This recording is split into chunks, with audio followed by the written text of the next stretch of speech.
Asawa ko. Sabi ko naman sa iyo na kahit anong posisyon sa bagong kumpanya ay pwede mong piliin. Bakit naman Tagalinis ang pinili mo? Bakit? May reklamo ka ba? Hindi po, wala akong reklamo. Sige, papasok na ako sa trabaho.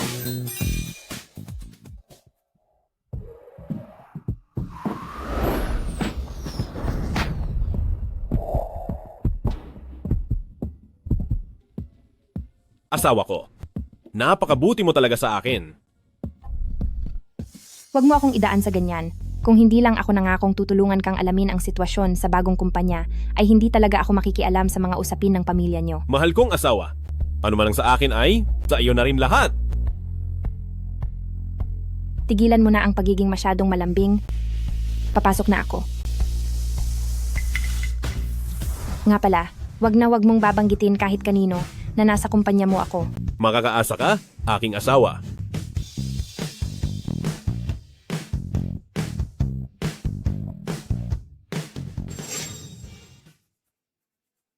I-anunsyo sa kumpanya na ihanda ang pagsalubong sa asawa ng presidente. Opo.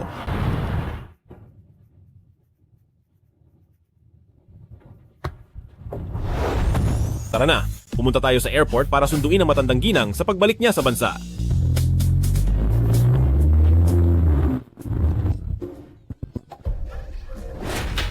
Uy, nabalitaan mo na ba? Papasok na sa kumpanya ang asawa ng presidente. Ano? Kailangan pa bang magtrabaho ng asawa ng presidente gayong malapit na siyang magretiro? Kabibili lang ng kumpanya natin ng grupong Fu at magulo pa ang loob nito, kaya siguradong narito ang asawa ng presidente para mag-imbestiga. Mula pala sa Angkang Fu ang bagong presidente. Siya na kaya ang misteryosong Ginoong Fu na madalang lang makita. Si Ginoong Fu nga. Balita ko ay bagong kasal lang siya at hindi ko alam kung sinong anak mayaman ng ganoon kapalad. Basta hindi ikaw iyon. Hindi nyo ba nabalitaan ang tungkol sa malaking kasal ng grupong Fu? Oo nga. Shh! Huwag kayong maingay dahil hindi pa naman talaga kinakasal. Balita ko, dahil matagal nang nakatira sa ibang bansa itong si matandang ginang Fu, ay hindi pa niya nakikita ang bagong manugang niya. Nagkasundo kaming huwag sasabihin kahit kanino, pero bakit ibinalita ito ni Fu Yichen sa buong kumpanya? Buong umaga na akong naglilinis ng sahig. Hindi ba't baliwala lang ang pagpapanggap ko? Hali kayo, itigil niyo muna ang ginagawa niyo. Sumama kayo sa akin para salubungin ang asawa ng presidente. Bilis, bilis, bilis!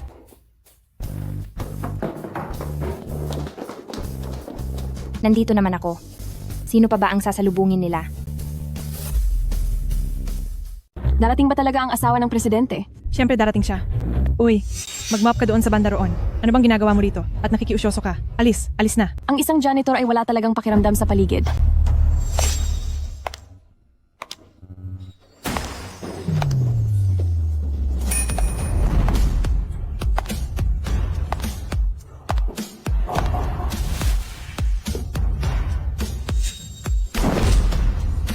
Ay, kumusta po kayo?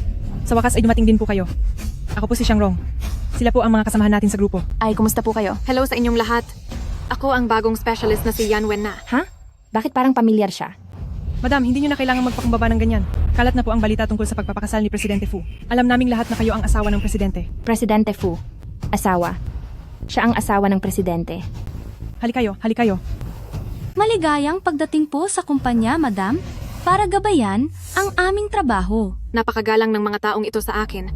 Pinagkamalan yata nila akong asawa ng presidente ng grupong Fu na hindi pa kailanman nagpakita sa publiko. Hulog nga naman ng langit ang pagkakataong ito. Yan Wen na?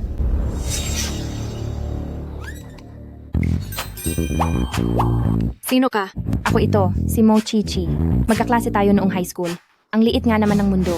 Dito ka na rin ba nagtatrabaho sa Feng Shuo? Aba, hindi ba ito ang ulilang napatalsik sa paaralan? Hindi tayo magkaklase. Bakit ganyan ka magsalita? Hoy, mabahong janitor, huwag kang magpumilit na dumikit sa aming madam. Gusto mo na bang mawalan ng trabaho? Sabi na ng madam na hindi kanya kilala.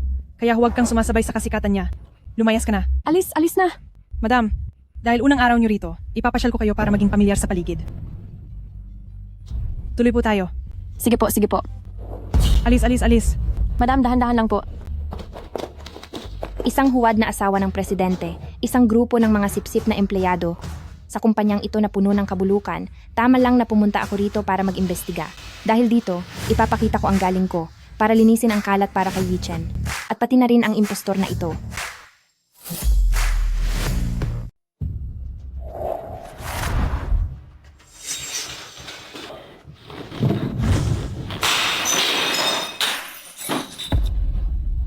Kilala mo pa ba na nanay mo ako? Ma, lumipad ako ng mahigit 10 oras para sunduin kayo. Ano ba itong ginagawa nyo? Anong ginagawa? Masyado nang malakas ang loob mo ngayon, nilihim mo sa akin at nagpakasal ka na pala. May pwesto pa ba ako sa puso mo bilang nanay mo? Huwag na po kayong magalit. Nandito na nga ako para sunduin kayo. Isang ulila? Nabulag ka na ba? Kahit sino na lang ay dinadala mo sa bahay. Si Kiki ay isang ang ulila. Totoo yon. Pero kayo, Tumahimik ka. Hindi ako papayag sa kasal na ito. Ma, dahil ayaw nyo namang bumalik para sa handaan na inihanda ko para kay Kichi, aalis na ako. Huminto ka.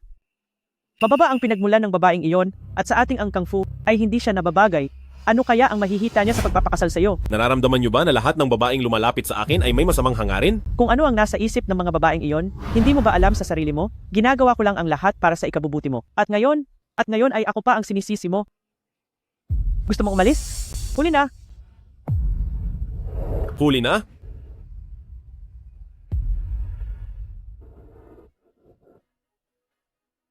Ginamit ba ni Fuyihan ang private plane ko para umalis? Oo. Inutusan ko na siyang sabihan ang babaeng iyon na makipagdiborsyo na. Sige, Hoy, i-book mo ako sa pinakamabilis na flight pabalik. sisiguraduhin kong sisirain ko ang kasal ninyong ito.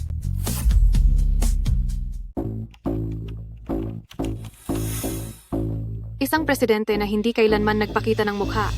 Isang bagong kasal na asawa ng presidente na hindi pa kinikilala ng biyenan. Ito na talaga ang pagkakataon na bigay sa akin ng langit. Madam, ito po ang hiniwa kong pakwan para sa inyo. Tikman niyo po kung matamis. Bibili pa po ako ng iba kung may gusto pa kayo. Madam, heto po ang kape niyo. Balita ko po. Umalis ang presidente para sunduin ang matandang madam sa ibang bansa. Siguradong aalagaan po namin kayo ng mabuti para sa kanya. Hoy, Ako ba? oo. Wala akong mapagluluraan ng buto ng pakwan. Lumapit ka rito at sahurin mo ng kamay mo. May basurahan naman doon, hindi ba? Hinto, ikaw na mabahong tagalinis. Bakit ganyan ka makipag-usap sa madam? Kung gusto mong maging alipin niya, ayoko. Ulitin mo nga ang sinabi mo. Gusto mo bang punitin ko ang bibig mo? Hoy ikaw, mangahas ka lang. Ano bang ginagawa mo? Hoy, bakit ka nananakit? Hala, anong ginagawa niyo rito? Supervisor. Supervisor, nananakit po siya. Pinagsisilbi ka ng asawa ng presidente.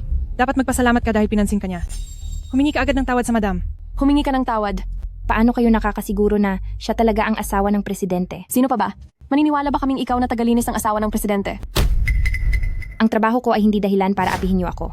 Kahit na ikaw pa ang totoong asawa ng presidente, wala kang karapatang mang-insulto ng ibang tao. Pare-pareho lang tayong tao. Walang sinuman ang mas nakakataas sa iba. Hindi nga natin dapat minamaliit ang mga tagalinis. Yan, Wen na. Dahil lang sa ako ang asawa ng presidente, talagang mas mataas ako kaysa sa iyo. Ikaw,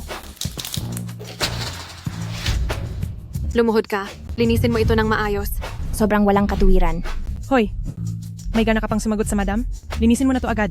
Sino ba namang hindi nakakaalam na mahal ng CEO ang madam? Para sa formal na pagpapakilala sa madam sa susunod na linggo. Hindi lang siya mismo ang pumunta sa ibang bansa para sunduin ang matandang madam, kundi binili pa niya ang Kyoto Tower para ihanda ang piging. Nagagawa mong suwayin ng madam. Ayaw mo na yata manatili dito sa Kyoto, hindi ba?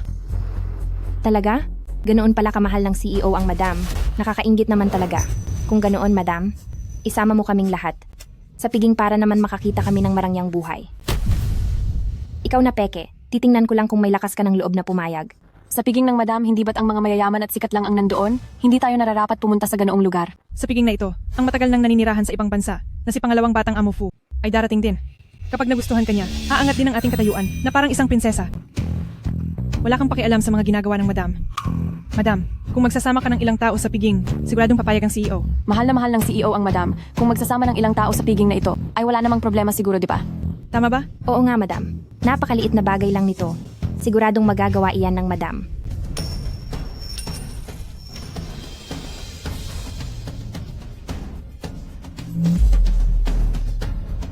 Anong problema, madam? Takot ka ba? Paano ko ba sila isasama sa loob? Madam, Madam, Madam, Sinong nagsabing hindi ko kaya? Isasama ko kayong lahat sa pagtitipon sa susunod na linggo. Pero hindi ka pwede. Isang hamak na janitor lang nangarap pang dumalo sa piging. Nananaginip ka. Wala akong pakialam. Madam, pakiangat lang po ang paa nyo. opo. anong ginagawa mo? Madam, napakabuti niyo po sa amin. Maraming salamat po, madam. Maliit na bagay lang.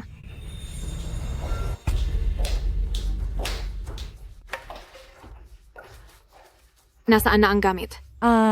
Nana, Nasaan na ang gamit? para saan ba ang imbitasyong iyan? Ang dami mong sinasabi. Huwag mong sabihing hindi mo nakuha.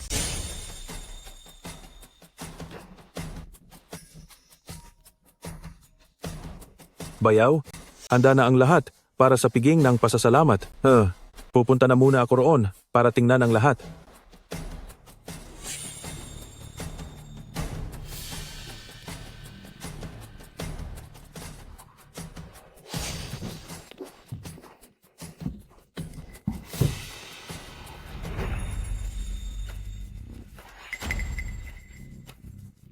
Napakahusay.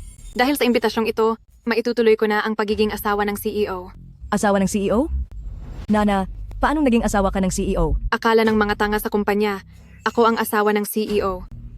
Nana, huwag na huwag kang gagawa ng anumang kalokohan. Ang pagiging asawa ng CEO ay hindi isang bagay na pwede nating kunwariin. Bakit naman hindi ako puwede? Gusto mo bang maging isang hamak na mahirap na lang ako habang buhay gaya mo? At saka, hindi pa naman matatag ang posisyon ng totoong asawa sa Ang Kang Fu. Sinong nagsabing nagpapanggap lang ako? Malay mo, magkatotoo ang lahat sa huli. Maghintay ka lang. Itong piging para sa asawa ng CEO, hinding-hindi ko palalampasin.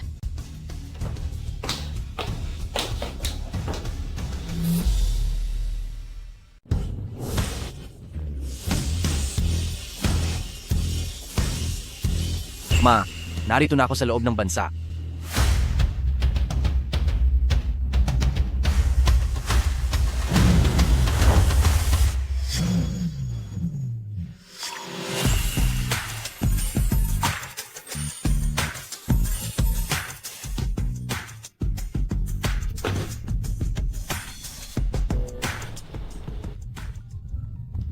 Kailan ka ba babalik? Magsisimula na ang handaan. Bakit mismo na ba ako? Hindi kaya. Ibigay mo na lang sa iba ang pagiging asawa ng presidente kung pababayaan mo lang akong mag-isa sa piging na ito. Hindi naman pwede iyon.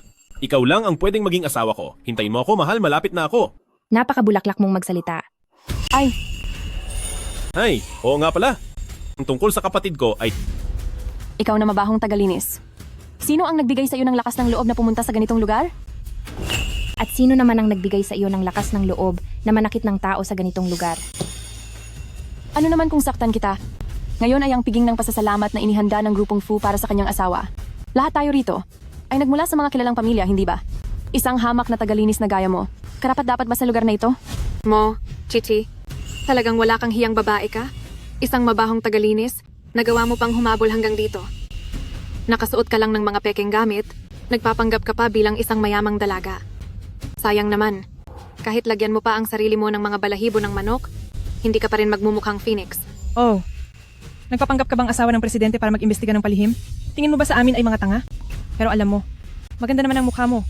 Baka sakali, hindi imposibleng nakuha mo ang posisyon mo sa pagtulog sa kung kani-kanino. Hahaha.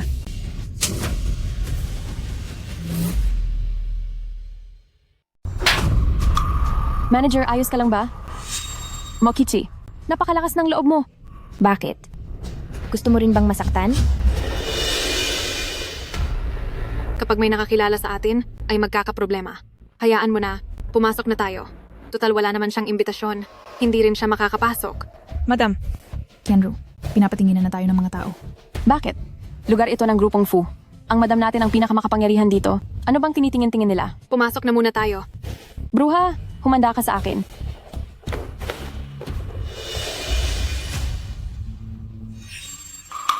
Hoy, bulag ba ang mga mata nyo? Mga espesyal kaming panauhin ng asawa ng presidente. Papasukin nyo na kami agad. Pupunta ang madam sa sarili niyang piging. Bakit kailangan pa ng imbitasyon? Kung isa lang talaga akong hamak na janitress na walang kahit anong koneksyon, hindi ko alam kung gaano pa ako lalong aapihin. Hindi ito maaari. Tingnan niyo kung paano ko kayo tuturuan ng leksyon. Hello, mahal. Kung sirain ko man ang piging, magagalit ka ba sa akin? anong nangyari? Sinong nang inis sa iyo? Wala lang. Nagtatanong lang. Asawa kita. Ang piging na ito ay inihanda para sa iyo, kaya kahit anong gusto mo ay pwedeng-pwede mong gawin. Sige.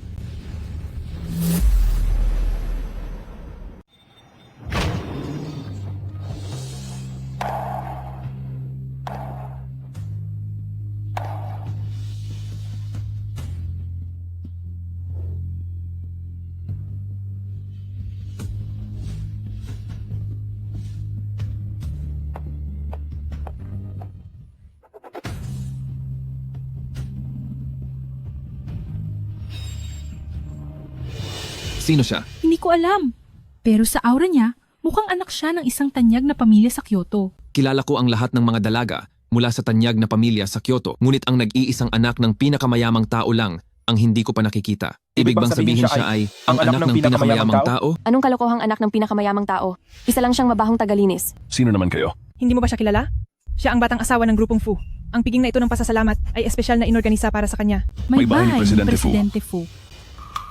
Iaanunsyo ng asawa ko ang pagkakakilanlan ko sa piging na ito, kaya pakiusap. Huwag muna kayong maingay. Siyempre, dahil si Presidente Fu ang espesyal na nag-organisa ng piging para sa kanyang asawa, mas mabuti kung si Presidente Fu mismo ang mag-aanunsyo nito. Napakaganda ng relasyon ni Presidente Fu at ng kanyang asawa. Tama ang pusta ko. Ang asawa ng presidente ay hindi lang hindi kinikilala ng matandang ginang, wala ring mga taong nasa mataas na lipunan ang nakakita sa kanya. Talagang kampi sa akin ang tadhana. Kilala siya ng asawa ng presidente? Kilala ko siya, siyempre kilala ko siya. Kaklase ko siya noong kolehiyo. Pero dahil sa masamang asal, napatalsik siya sa paaralan. Ang ganitong uri ng tao ay hindi dapat naririto sa aking mga panauhin. Pumunta ng walang imbitasyon at nagbihis pa ng napakagara. Siguradong may masama siyang balak. Tumingin ka muna sa salamin para makita mo kung anong klaseng tao ka. Tapat ang pagmamahal ni Presidente Fu sa kanyang asawa. Akala mo ba kung sino-sino na? Lang ay pwedeng sumingit basta-basta. Ang isang hamak na tagalinis ay napakabilis makasagap ng balita na darating si Presidente Fu ngayon. Darating si Presidente Fu. Hindi ba't hindi siya makakaabot pabalik? Bakit? Natatakot ka na ba? Natatakot ka ba na kapag dumating si Presidente Fu ay mabubunyag ang pagpapanggap mo? Hibang ka. Ano naman ang dapat kong ikatakot? Sino ang nagbigay sa iyo ng lakas ng loob na kalabanin ako sa grupong Fu? Hindi ko kailangan ng kahit sino para bigyan ako ng lakas ng loob. Dahil ang piging na ito ay para talaga sa akin. Ang piging na ito ay inihanda para sa akin talaga. Uy, narinig niyo ba lahat yon? Para sa iyo. Para sa iyo talaga. Sinasabi ko sa iyo, huwag mong sasabihin mo rin na ikaw ang asawa ng presidente. Nakisabit lang kayo sa amin para makapasok tapos ang lakas pa ng loob mong magyabang ng ganyan? Ay nako, ngayon lang ako nakakita ng taong ganito kakapalang mukha. Nakatayo na rito ang madam, tapos nagagawa mo pang magpanggap. Naghahanap ka ba ng gulo? Baka naman inimbitahan siya ni Presidente Fu? Sus, tumigil ka nga, ganoon kataas ang antas ni Presidente Fu. Iimbitahan niya ang isang hamak na tagalinis na gaya nito? Isang hamak na tagalinis lang. Sabi ko na nga ba't magyayabang ka? Gamitin mo naman ang utak mo. Magkalibal pa kayo ni Presidente Fu? Huwag ka nang mangarap ng gising. Talagang isa ka lang katawa-tawang payaso. Akala mo ba dahil nakapasok ka na rito ay ligtas ka na? Sasabihin ko sa'yo, ito ay inihanda ng asawa ko bilang isang piging ng pasasalamat para sa akin. Ako ang may-ari rito. Sa isang salita ko lang, kailangang lumayas ka na. Yanwen na? Mukhang nasanay ka na yata sa pagpapanggap. Bakit ganyan ka makipag-usap sa akin? Ako ang asawa ng presidente. Kapag sinabi kong lumayas ka, kailangang lumayas ka. Iyan ang tinatawag na kapangyarihan. Hoy, bingi ka ba? Hindi mo ba narinig ang utos ng madam na lumayas ka? Mochichi, hindi ka nga dapat pumunta rito. Humingi ka na agad ng tawad sa madam. Hay, hindi ako ang dapat humingi ng tawad. Manloloko ka, nagagawa mo pang makipagtalo.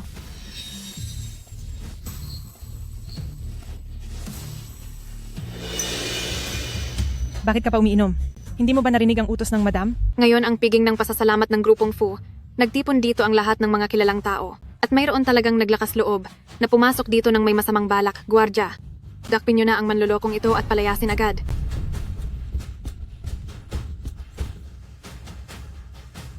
Parating na si Presidente Fu.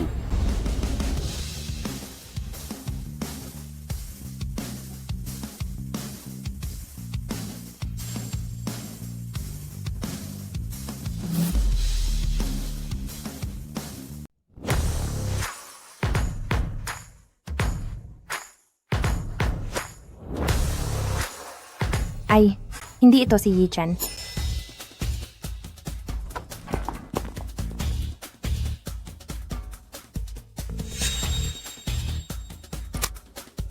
Mahal, sasakay na ako ng eroplano. Ay, yung pasaway na si Fu Yihan. Pumunta ba siya riyan para hanapin ka? Fu Yihan. Kapatid mo pala siya. Kapag nangahas siyang guluhin ka, bugbugin mo siya ng husto, huwag mo na akong alalahanin. Huwag kang mag-alala, kaya ko siyang ayusin. Sige, ibaba ko na ito. Siya na ba ang tanyag na Presidente Fu? Sa wakas, ay nagpakita na rin ang mailap na Presidente Fu. Bakit nakatayo lang kayo riyan? Lumabas kayo. Sino ba ang gusto mong palayasin? Presidente Fu, ang taong ito ay inaapi ang asawa ninyo. Kailangang bigyan ninyo ng hustisya ang asawa ninyo. Mukhang manggagamit, kaya naman pala hindi pumayag si mama sa kasalang ito. Kung inaapi ang asawa ng presidente, di hanapin mo ang presidente. Bakit ako ang kinakausap mo? Hindi ba ikaw si Presidente Fu? Sinabi ko bang ako si Fu Yichen? Ikaw. Sige. Kaya naman pala nakapasok dito ang mabahong tagalinis na ito. Dahil kumuha lang pala siya ng peking aktor para magkunwari, halos nalinlang mo na ako.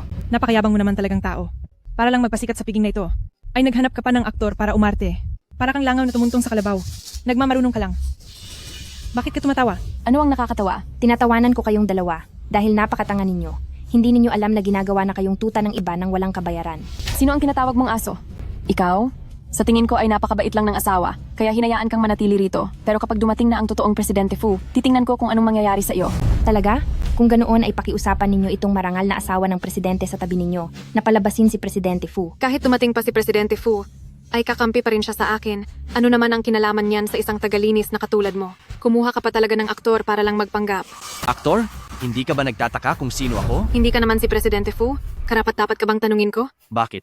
Iisa lang ba? Ang Presidente Fu sa Angkang Fu? Hindi kaya ikaw ang ikalawang Panginoong Fu? Ang ikalawang Panginoong Fu? Tama. Ako nga si Fu Yihan. Ako si Fu Yihan. Pasensya na po, pangalawang amo Fu. Kasalanan ko ang lahat. Kasalanan ko, dapat akong mamatay. Pasensya na, pasensya na. Patawarin niyo ako. Sa pagtitipon ng grupong Fu, lahat ng dumating ay bisita. Hindi ko hahayaang may mang-api nang walang dahilan sa mga panauhin ng grupong Fu. Ang kapatid ni Yi Chen, hindi ba siya mabait?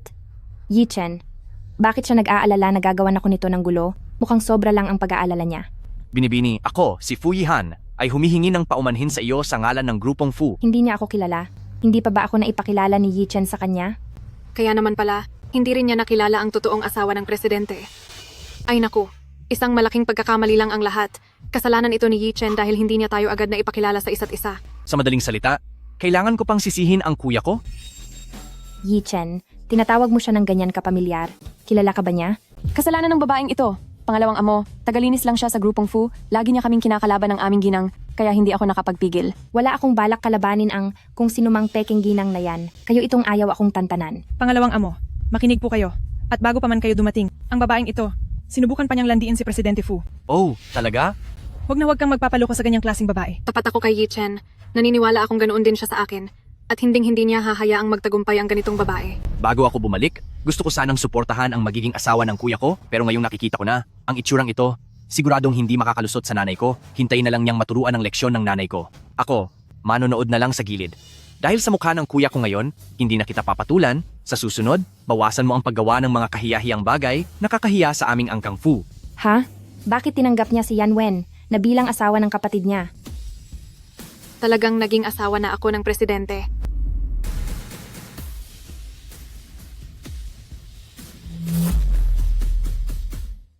Bilang asawa ng presidente, syempre, hindi ko papatulan ng isang dukhang tulad nito.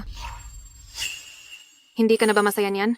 Hindi kita hahayaang makalusot ng ganoon lang. Pero dahil piging ko ito ng pasasalamat ngayong araw, maaari ka ring dumalo kung gusto mo. Pero wala ka bang dalang kahit ano? Parang minamaliit mo naman yata ang Angkang Fu? Wala talagang modo. Ano naman kayang regalo ang maibibigay ng isang dukhang tulad niya? Sinong nagsabing wala akong inihandang regalo? Siyempre, kailangang may regalo ako sa unang pagkikita namin ng biyanan ko. Pero kapag inilabas ko na itong regalo ko, itong brotse mo, baka hindi mo na magustuhang isuot pa. O talaga, bakit hindi mo ilabas ang regalo para makita naming lahat? Ano bang magandang bagay ang maibibigay ng isang janitor? Ilabas niyo na rito ang regalo ko. Tama ba ang nakikita ko? Ang regalong ibinigay niya, bakit kamukhang kamukha ng suot ng ginang? Ang mga pasadyang alahas, dapat ay tanging isa lang sa mundo. Dahil pareho ang dalawang broaching ito, natural na may isang tunay at isang peke. Sino kaya ang may peking suot? Kailangan pa bang itanong iyan?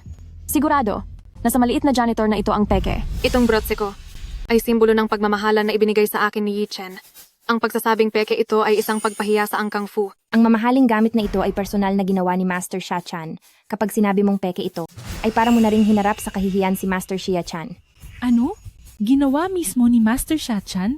Napakabihirang kayamanan yan na hindi mabibili ng anumang halaga. Maraming taon nang nagretiro sa publiko si Master Xia Chan. Huling nakita ang kanyang gawa sa ika-100 araw na piging ng anak ng pinakamayamang tao. Uy, tingnan nyo. May nakaukit na pakpak ng kuliglig sa likod ng bawat gawa ni Master Xia Chan. Ang bawat guhit sa pakpak ay tanging isa lang at napakahirap gayahin. Hindi ko alam kung itong regalo ko ay nagustuhan ba ng ginang. Itigil mo na yan. Ano ba ang katayuan mo sa buhay? At ano naman ang katayuan ni Master Xia Chan? Gagawa ba siya ng personal para lang ibigay sa iyo? Mag-isip ka naman bago ka magyabang. Akala mo ba lahat ng nandito ay mga tanga? Hindi dahil hindi mo ito makuha ay hindi ko na rin makuha. Kahit hindi lang isang brotse, kundi lahat pa ng gawa ni Master Xia-chan, ay ibibigay niya sa akin. Ako kaya ang pinakapaboritong bunsong alagad ni Master Xia-chan. Ang pagkuha ng isang brotse ay napakadali lang para sa akin. Ang peke ay peke pa rin. Yan, Wenna. Anong ginagawa mo? Wenna, anong ginagawa mo? Diyos ko, nagkasama-sama ulit ang mga perlas na ito. May nakatago pa palang ganda ang brooch na ito. Kahit na hindi ito ang obra ni Master Xia-chan, isa pa rin itong mahalagang kayamanan. Nasira lang ng ganoon? Sayang na sayang talaga. Mga mumurahing trick lang iyan. Hindi naman talaga perlas ang mga butil na ito, kundi mga magnet lang. Hindi naman bulag ang lahat ng naririto. Hindi nyo ba kayang makita ang pagkakaiba ng totoo sa peke? Inisip mo siguro na dahil wala akong estado o koneksyon. Kaya iisipin ng lahat na sa iyo ang totoo at sa akin ang pek. Kaya sinira mo ang brooch ko, hindi ba? Napakatalas talaga ng dila mo. Itigil mo ang pagbaluktot sa katotohanan. Dapat talagang makita ng ikalawang amo ang tunay mong kulay ngayon. Hamak na janitor ka lang. Talagang hindi ka pa rin susuko hanggat hindi ka napapahiya. Ngayon, ipapakita ko sa lahat kung ano talaga ang nasa loob ng mga butil na ito. Ito ay...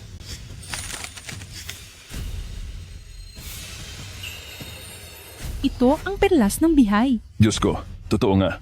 Kapag nabasag ang perlas ng bihay, mayroon itong mga pattern ng apoy. Siguradong ito na iyon. Napakahirap hanapin ng perlas ng bihay. Balita ko ay may bumili ng isang butil nito sa halagang mahigit 8 milyong piso. At puro perlas ng bihay ang lahat ng ito. Magkano kaya ang kabuuang halaga nito? Kung totoo ang suot niya, hindi ba't lumalabas na peke ang suot ni Madam?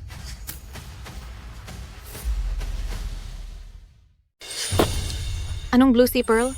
Peking gamit lang ito na galing sa pakyawan sa Yiwu. Huwag kayong magpabudol sa kanya. Sinira mo talaga ang regalong ibibigay ko sana sa biyanan ko. Pinili ko ito kasama si Yi-chen dahil alam kong paborito ito ni nanay. Tama na, tumigil ka na habang maaga pa. Dapat ako ang nagsasabi niyan sa iyo. Dahil itinuturing kitang dating kaklase. Ay lagi kitang pinagbibigyan. Pero hindi ko akalain na hindi ka talaga titigil. Maaari ko pa siyang bigyan ng isa pang pagkakataon dahil sinabi mo na isang salita mo lang para makakuha ng gawa ni Master Xia-chan ay pakuha ka pa ng isa rito ngayon din. Tama. Maglabas ka pa ng isa kung talagang kaya mo. Wala akong kailangang patunayan sa inyo. Sa tingin ko ay takot ka lang. Madam, sinisira ng mabahong janitrang ito ang okasyon nyo. Sa tingin ko ay dapat baliin ang mga binti niya at itapon siya sa labas. Hemp, sa tingin mo ba makakakuha ng totoong gamit ang isang janitra? Tingnan natin kung paano ka makakalusot ngayon. Dahil ayaw nyo talagang maniwala hanggat hindi nyo nakikita, ay pagbibigyan ko kayo.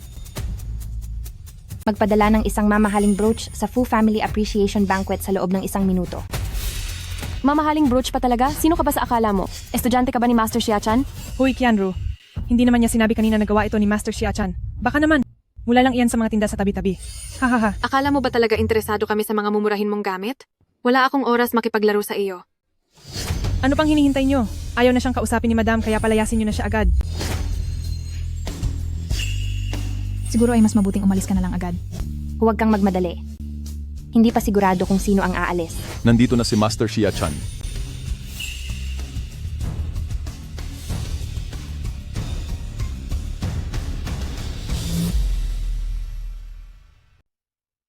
Diyos ko, ang huling beses na nakita ko si Master Xia-chan ay noong ika-100 araw na handaan ng anak ng pinakamayamang tao.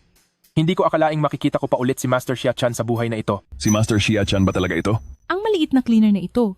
Posible bang isa siyang malaking tao para personal na dalhan ng regalo ni Master Xia-chan? Kung nagawa niyang maimbitahan si Master Xia-chan, hindi ba't ibig sabihin niyon ay peke talaga ang brooch ng ginang? Mahirap sabihin. Inimbita si Master Xia-chan ng Angkang Fu. Sinasamantala lang ng ilang tao ang pagkakataon. Ikaw! Hindi ko po alam na darating ang isang kagalang-galang na Master Xia-chan. Kulang ang pagtanggap ng aming Angkang Fu. Sana ay inyong mapatawad. Ginang, hindi pa sigurado kung totoo siya o hindi. Bakit niyo siya binibigyan ng ganitong respeto? Manahimik ka. Halos lahat ng narito ay mas may alam kaysa sa iyo. Kailangan mo pa bang sumabat? Nabalitaan kong nagdao si Presidente Fu ng handaan para sa pasasalamat sa ginang. Kaya dumating ako kahit walang imbitasyon. Pasensya na sa panggugulo. Sana ay inyong mapatawad. Napakalakas talaga ng impluensya nyo, Ginang. Pati si Master Xia-chan, na matagal nang nagpapahinga ay lumabas para personal na magbigay ng regalo sa inyo. O ikaw na maliit na cleaner. Gana ka pang magmayabang na pagmamayari mo ang kayamanan ni Master Xia-chan. Master Xia-chan, maupo po kayo. Huwag na po kayong mag-abala. Hindi ako naparito ngayong araw para sa ginang. Hindi para sa ginang? Para kanino kung gayon? Para sa akin.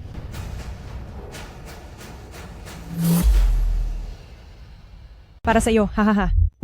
Ayos ka lang ba? Hindi pumunta si Master Xia-chan para magbigay ng regalo sa piging ng pasasalamat para kay Madam. Talaga bang para lang siya sa maliit na tagalinis na ito? Huwag ninyong kalimutan na malapit si Master Xia-chan sa grupong Fu. Siguro ngayong araw ay talagang si Presidente Fu ang gustong magbigay ng sorpresa para sa ating madam. Kaya hindi niya pinaamin si Master Xia-chan, di ba? Tama. Alam ni Presidente Fu na gusto ni Madam ang mga obra ni Master Xia-chan, kaya inimbita niya si Master Xia-chan para magbigay ng regalo para mapasaya si Madam. Master, hindi mo na kailangang itago pa. Nahulaan na ang lahat ni Madam. Dahil sa kabutihan ito ni Yi-chen, hindi ko na rin ito ibubunyag. Master Xia-chan, hindi mo na kailangang mag-adjust para sa akin, maging komportable ka lang. Ha. Ang galing ninyong magsalita para lang magmukhang kayo ang laging tama. Hindi kayo kilala ni Master Xia-chan, pero sasabihin ninyo na sorpresa ito ni Fu Yi-chen para kay Madam. Pero huwag ninyong kalimutan na kanina lang ay pinapakuha ninyo ako ng isa pang obra ni Master Xia-chan. At doon lang siya dumating. At ano naman? Ang ibig mo bang sabihin ay ikaw ang nag-imbita kay Master Xia-chan? Ano ka ba talaga? Tingin mo ba kaya mong mapapunta rito si Master Xia-chan? Ako ang estudyante ni Master Xia-chan. Ha. Pinapatawa mo talaga ako. Nagagawa mo pang magpanggap na estudyante niya sa mismong harapan ni Master Xia-chan. Bakit? Hindi mo ba alam kung ano ang pakiramdam na mapahiya sa harap ng maraming tao? Ha. Sampal sa mukha. Master Xia-chan, may taong nagpapanggap na estudyante niyo rito at nanloloko sa labas. Sinisira niya ang inyong reputasyon, kaya dapat niyo siyang parusahan ng malupit. Tama. Nakita ng lahat ng tao rito. Nabuko siya ng ginang na nagbigay ng peking regalo at nagawa pa niyang sabihing magbibigay siya ng isa pang obra na gawa niyo mismo. Mabahong janitera. Kung totoong estudyante ka nga ni Master Xia-chan, luluhod ako at uumpog ng ulo ng 3 beses sabay tawag sa iyo na master mo. Ha. Isang mabahong janitera, hindi siya talaga ang aking panauhin. Master Xia-chan, hindi niyo kailangang piliting kilalanin siya alang-alang sa akin. Ang lakas talaga ng loob ng janiterang ito. Ang reputasyon ang pinakamahalaga para kay Master Xia-chan. Naglakas loob pa siyang magpanggap na estudyante ni Master Xia-chan. Naghahanap talaga siya ng ikapapahamak niya. Ilang beses na siyang pinatawad ng asawa ng presidente pero pilit pa rin siyang nakikipagtalo sa harap ng ginang. Ngayong narito na talaga si Master Xia-chan. Nagmamatigas pa rin siya kahit mapanganib na ang ginagawa niya. Madam, isa lang siyang ordinaryong tao na walang malay sa mundo. Naging sobra lang ang pagyayabang niya. Baka naman pwedeng pakiusapan niyo si Master Xia-chan. Napatawarin na siya. Ipinagtatanggol mo pa siya? Kapag nagsalita ka pa ng isa, lalayas kayo rito kasama ang mababang uring taong ito. Master Xia, paano niyo siya gustong parusahan? Kaming mga nasa angkang Fu ay susunod sa anumang utos niyo. Maraming salamat sa inyo, Madam.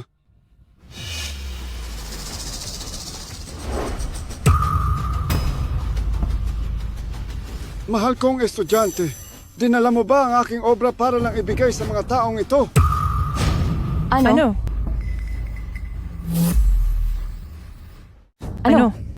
Siya ba talaga ang mag-aaral ni Master Xia-chan? Hindi ito maaari. Hindi ba't isa lang siyang tagalinis sa grupong Fu? Paano itong mangyayaring mag-aaral siya ni Master Xia-chan? Hindi ko akalain na ang isang ulilang gaya niya ay magiging ganito kaswerte na talagang mag-aaral ni Master Xia-chan. Dating kaklase, bakit hindi mo agad sinabing mag-aaral ka pala ni Master Xia-chan? Pasensya na sa mga nangyaring hindi maganda kanina. Tigil. Sino ang nagsabing dating kaklase mo ako?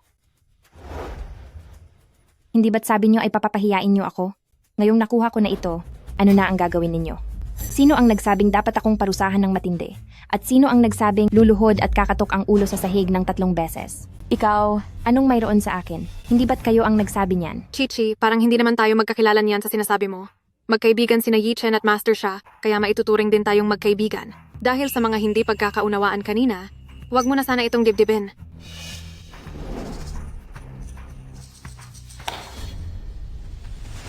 Napakakwela niyo naman, Ginang. Ipinakita ko lang ito sa inyo, pero hindi ko sinabing ibibigay ko ito. Mo, Chichi, nagpakumbaba na ako. Ano pa ba ang gusto mo? Gusto kong humingi kayo ng paumanhin sa akin. Bakit naman ako hihingi ng tawad sa iyo? Si Maestro Xia-chan lang ang iginagalang dito. Binibigyan ka na ng pagkakataon ng aming madam para hindi mapahiya. At isa pa, ikaw ang naunang nanggulo rito sa salo-salo ng grupong at ngayon ay sisisihin mo pa ang may-ari? Tama yan. Kung nalinaw mo lang sana sa simula, ay hindi mangyayari ang gulong ito. Nakaabala patuloy kay Maestro Xia-chan na pumunta rito ng personal. Ayon sa inyo ay nilait ninyo ako. Pero ako pa rin ba ang may kasalanan? Maestro, may tumatawag po sa inyo. Ano? Pabalik na ako agad. Anak, naimatay ang iyong madam.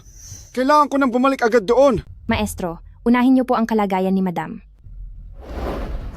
Sinasabi ko sa inyo, bagaman matagal na akong nagretiro, ay rerespetuhin pa rin si Xia-chan ng mga kilalang pamilya. Hindi ko hahayaang apihin niyo ang aking disipulo. Hindi ba si Maestro Xia-chan ay nanumpang hinding-hindi mag-aasawa? Oo nga.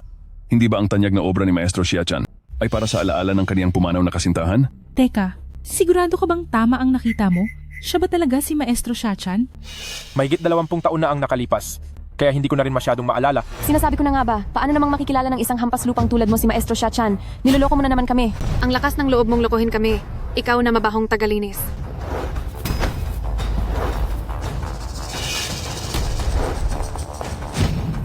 Mokichi, ang lakas ng loob mong itulak ang madam. Gusto mo na bang mamatay? Humingi ka agad ng tawad sa akin. Gusto mong humingi ako ng tawad? Mukhang naging masyado akong mabait sa inyo.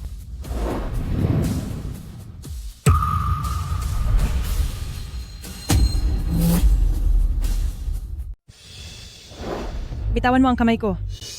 Madam, okay lang po ba kayo? Pasensya na po, madam. Mabahong tagalinis. Ang lakas ng loob mong saktan ako. Huwag mong isipin na dahil may sumusuporta sa iyong ikalawang Young Master Fu, ay pwede ka nang gumawa ng kahit ano sa Angkang Fu. Sinasabi ko sa'yo, ako ang tunay na donya ng Angkang Fu. Tama po ang sinabi niyo, madam. Dapat lang naturuan ng leksyon ang maliit na tagalinis na ito. Para mapanatili ang dangal ng Angkang Fu. Madam, dahil naglakas loob siyang saktan kayo, dapat lang nabaliin ang mga kamay niya. Tama ka.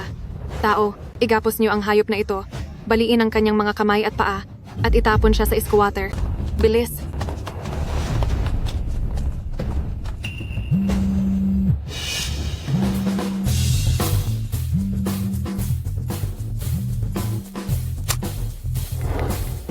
Hello, mahal.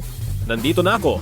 Nabalitaan ko kay Master Xia-chan na may nang-aapi raw sa iyo sa handaan. Oo, totoo iyon. Sige, naiintindihan ko. Hi. Presidente Fu. Ang kapal ng mukha mo. Ginalit mo na ang madam, tapos nagagawa mo pang tumawag dito. Bakit? Naghahanap ka ba ng tutulong sa'yo? Oo, tama ka. Gusto kong makita kung sinong matapang na tao ang naglakas loob na apihin ang asawa ni Fu Yichen. Mahiya ka naman sa sarili mo. Masyado lang talagang mabait ang madam kaya hinahayaan ng isang katulad mong magmagaling dito. Huwag mong isipin na dahil may sumusuporta sa iyong ikalawang Young Master Fu, ay kaya mo nang labanan ang madam. Ang Presidente Fu pa rin ang masusunod dito sa Angkang Fu. Talaga ba? Hindi ka talaga natututo. Alis! Bakit mo kinakampihan ng isang estranghero? Ako ang hipag mo. Sinabi ko na bisita rin siya rito sa Angkang Fu. Kailangan mo ba talaga siyang pag-initan? Ginalit niya ako at kinakampihan mo pa rin siya. Kaya huwag mo akong sisihin kung ano ang gagawin ko. Anong gusto mong gawin? Baliin ang mga kamay at paa namin at itapon kami ng magkasama sa squatter? Hindi ka ba natatakot na baka pagalitan ka ni Presidente Fu? Bakit naman ako matatakot? Ako ang asawa ng presidente.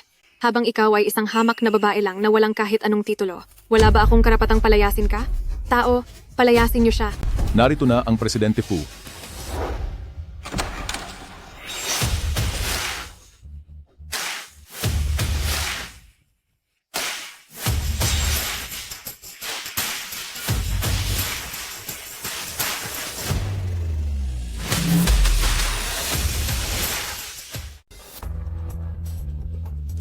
Kanino ba ako dapat makinig? Madam, kayo. President, hindi niyo po pwedeng hayaang apihin lang ng ganoon ang madam namin. Totoo po iyon. Kanina pa hinahamon ng hamak na janitress na ito ang madam. Tingnan nyo ang mga ginawa niya. Kung nahuli lang po kayo ng kaunti, ay baka maagaw na ang piging na ito. Kailangan nyo talagang tulungan. Ang madam. Sino ba sa tingin nyo ang mga sarili nyo? May karapatan ba kayong magsalita? Tumahimik kayo. Hindi niyo ba narinig ang sinabi ng president? Lumayas kayo sa harap ko. Madam, kayo. Layas na. Parang hindi ko na maintindihan ang nangyayari. Ngayong bumalik na ang president, hindi ba dapat ay ipagtanggol niya ang madam? Bakit niya pinalayas ang mga tauhan ng madam? Mukhang itong asawa ng president ay takot na takot. Interesante ito. Yichen, bumalik ka pala? Bakit hindi mo man lang sinabi sa akin? Sino? Ka ba?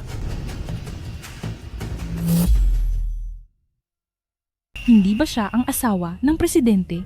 Hindi ba kilala ni Presidente Fu ang sarili niyang asawa? Oo nga, parang medyo hindi ko na rin maintindihan. Dahil peke lang siya. Ang asawa ng presidente, hindi asawa ng presidente. Kung ganoon, sino siya? Yichen, ang daming tao rito. Kahit anong sasabihin mo, pag-usapan na lang natin ng maayos pag-uwi natin. Medyo nalilito na ako. Sino ba talaga ang hipag ko? Ang asawa ni Fu Yichen ay isa at iisa lang. At iyon ay ang nasa tabi ko, na si Mokichi. Si binibining mo pala talaga ang asawa ni Presidente Fu. Kaya pala, sa simula pa lang, ay napansin ko ng kakaiba ang aura ni binibining mo.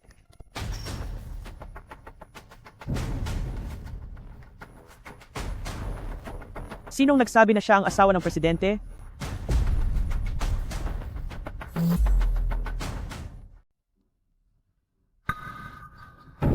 Isang ulila. Nais mo ring mapabilang sa Angkang Fu? Isang malaking kahangalan. Ma, Huwag mo akong tawaging ina. Ang Angkang Fu ay isang tanyag na pamilya, ang dapat na mapangasawa ay isang dalaga mula sa mataas na lipunan. Ang pagpapakasal mo sa kanya ay nagbibigay lang ng kahihiyan sa ating Angkang Fu. Tita, bagamat hindi ako galing sa tanyag na pamilya, ngunit kailanman ay hindi ako umasa kay Yi Chen.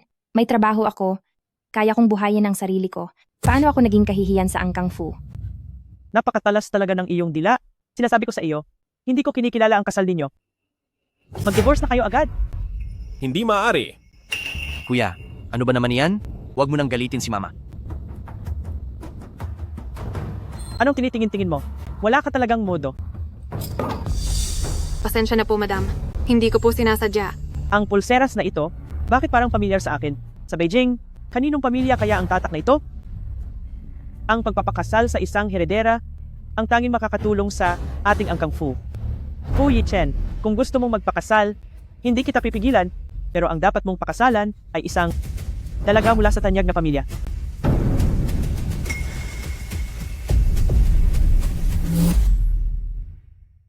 Ma, nababaliw ka na ba? Hindi ako nababaliw. Ginagawa ko lang ito para sa ikabubuti mo. Siya ay isang aristokratang binibini? Inisip ng matandang ginang na galing ako sa aristokratang pamilya ng Kyoto. Madam,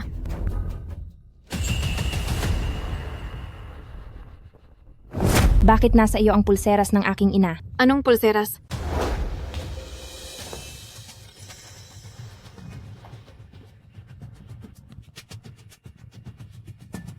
Kaninong pulseras? Mukhang maganda naman ito. Kaya akin na ito ngayon. Hindi ko alam ang sinasabi mo. Alaala ito na iniwan sa akin ng aking ina. Hindi ako maaaring magkamali. Huwag mong isipin na dahil asawa ka ng CEO ay maaari mo nang angkinin ang mga gamit ko. Kapag nakakakita ka ng magagandang gamit ng iba ay gusto mo agad itong agawin, ano ang pagkakaiba ng gawaing iyan sa isang magnanakaw? Ito ba ang sinasabi mong mabuting manugang na nahanap mo para sa akin? Kay Kiki talaga ang gamit na yan. Ang marka rito ay mula sa aristokratang pamilya ng Kyoto. Kung siya nga ang anak ng aristokratang pamilya ng Kyoto, bakit siya napunta sa ampunan? Mukhang itong pulseras pala ang nagbigay sa akin ng swerte. Aristokratang pamilya ng Kyoto, ang katayuang ito, ay di hamak na mas marangal kaysa sa pagiging asawa ng CEO. Kapag nalaman ko na kung sinong pamilya ito, pupunta ako sa Kyoto para kilalanin nila ako bilang pamilya. Sinasabi mong sayo ito, pero mayroon ka bang anumang ebidensya? Medyo maluwag na ang lock ng pulseras na ito. Noong araw, tinalian ito ng aking ina ng pulang sinulid. Naubusan siya ng manipis na sinulid, kaya gumamit siya ng isang piraso ng makapal na sinulid. Totoo nga ang sinabi niya. Mayroon nga itong pulang sinulid. Nagawa pa niyang magpanggap bilang asawa ng CEO. Ninakaw lang kaya niya ang pulseras na ito?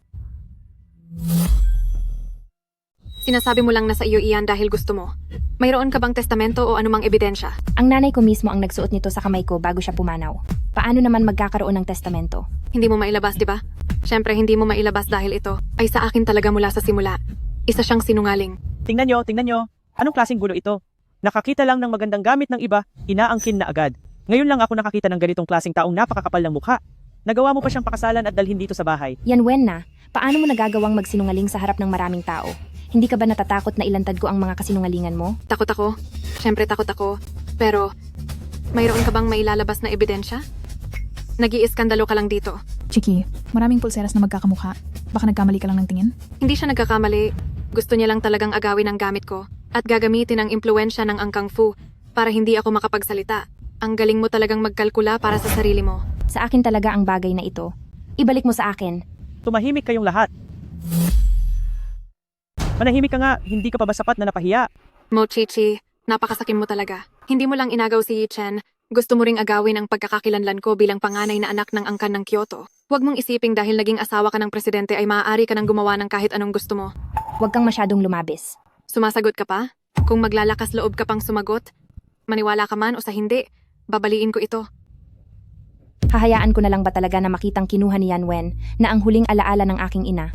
Bakit? Natahimik ka? Magsalita ka. Di ba palagi kang umaasa kay Presidente Fu para protektahan ka? Kung gayon, paano mo mapapatunayan na sa iyo nga ang pulseras na iyan? Ang pulseras na ito, suot ko na ito simula noong bata pa ako. Kahit pagtawanan niyo pa ako, noong napakabata ko pa, ay pumanaw na ang aking ina. Iniwan niya sa akin ang pulseras na ito upang mahanap ko ang aking tunay na ama. Kahit ito ay nananakaw mo pa, talagang wala kang kahihiyan. Matandang ginang, kilala niyo po ba ito? Ang marka sa kwintas na ito ay sa angkan ng Kyoto nga. At ang disenyo sa dulo nito ay parang pamilyar sa akin. Hayaan mong tingnan ko pa ng mabuti. Ang ama ko ba ay talagang mula sa angkan ng Kyoto? Diyos ko, naalala ko na, ito ay ang pinakamayamang tao sa Kyoto. Ang marka ng pamilyang mo. Ano? Hindi ba't ibig sabihin niyan ay anak siya ng pinakamayamang pamilya?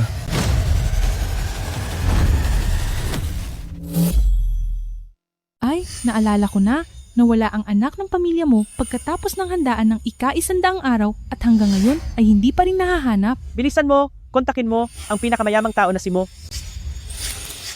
Asawa ka lang ng presidente ng Fu Corporation sa Kyoto, habang ako ay anak ng pinakamayamang tao.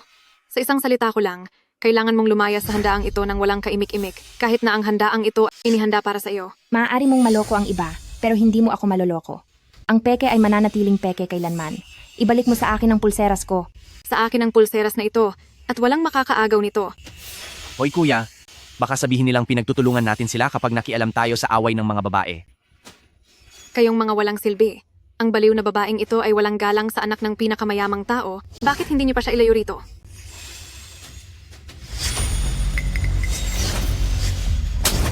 Ito ay alaala ng yumaong ina ko. Hindi mo ito makukuha. Mochichi, ikaw na walang hiyang babae. Balak mo bang agawin ang gamit ko?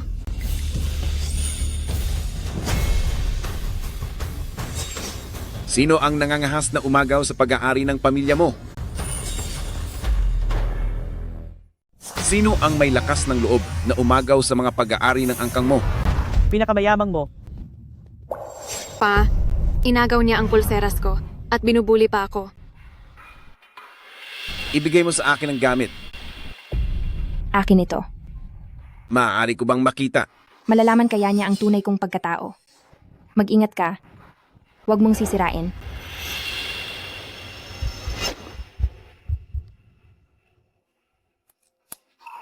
Nahanap ko na. Sa wakas ay nahanap na kita. Paano mo nakuha ang pulseras na ito? Napansin ko na ang pulseras na ito ay suot ng iyong anak. Tama, pa. Ako ang tunay mong anak. Ang pulseras na ito ay iniwan sa akin ng aking ina. Hirap na hirap akong hanapin ka. Sinasabi ko na nga ba, tanging ang anak ng isang tanyag na pamilya mula Kyoto ang nababagay sa aming angkang Fu. Kung ako sa'yo, lalayas na ako agad. Hindi ako ang dapat lumayas, kundi siya. Pa, palagi kang hinahanap-hanap ni ina. Nais niya akong isama para hanapin ka, ngunit nagkasakit siya. Bago siya pumanaw, iniwan niya sa akin ang pulseras na ito upang hanapin ka. Ngunit ang babaeng ito, nais niyang agawin ang aking pulseras at nagpanggap pa sa aking pagkatao. Hulihin mo siya agad. Ang pulseras na ito. Paano ito napunta sa mga kamay mo?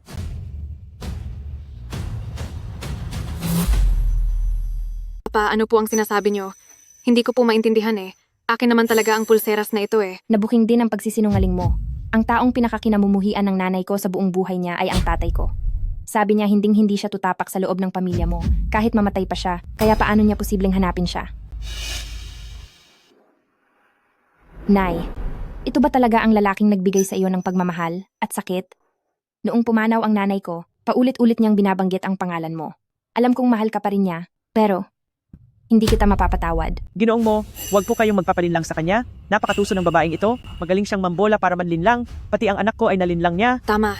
Isa siyang manloloko. Ako ang tunay mong anak. Maaring hindi ka maniwala sa akin, pero hindi naman maaring hindi ka maniwala sa lahat, di ba? Sila mismo ang nakakita na ang pulseras ay nasa kamay ko. Tumahimik ka. Sa tingin ko, ay ikaw ang manluloko. Anak ba kita? Kung mahal niyo kaming mag-ina, bakit niyo kami iniwan noon? Pasensya na po, ginoong mo. Hindi ako sigurado.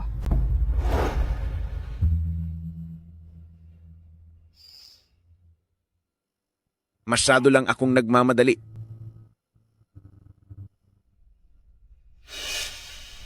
Siya ba ang umagaw ng pulseras mo? Opo, hindi lang niya inagaw ang pulseras ng nanay ko, kundi gusto rin niya akong palayasin sa handaan ng grupong Fu. Ang lakas ng loob mo. Kayo mga taga-grupong Fu ay talagang napakamapangahas nyo.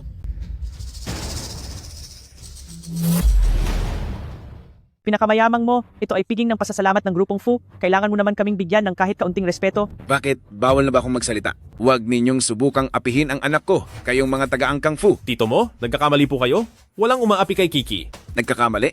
Mula nang pumasok ako sa pintong ito, palagi nang kinakampihan ni Ginang Tang ang babaeng ito. Inaapi ang anak ko. Sa tingin nyo ba ay hindi ko nakikita o hindi ko naririnig? Akala ko pa naman ay ulila siya. Hindi ko akalain na anak pala siya ng pinakamayamang tao. Napakapagmataas naman ng biyanan kong ito. Hindi ko akalaing ang anak ko ay ganito lang pala inaapi araw-araw. Batang taga-angkang Fu. Dahil naging masama kayo, huwag nyo akong sisihin kung maging malupit ako. Ang piging na ito ng pasasalamat ay hindi na matutuloy. Mga tauhan, sirain ang lugar na ito. Ay. Ay. Huwag.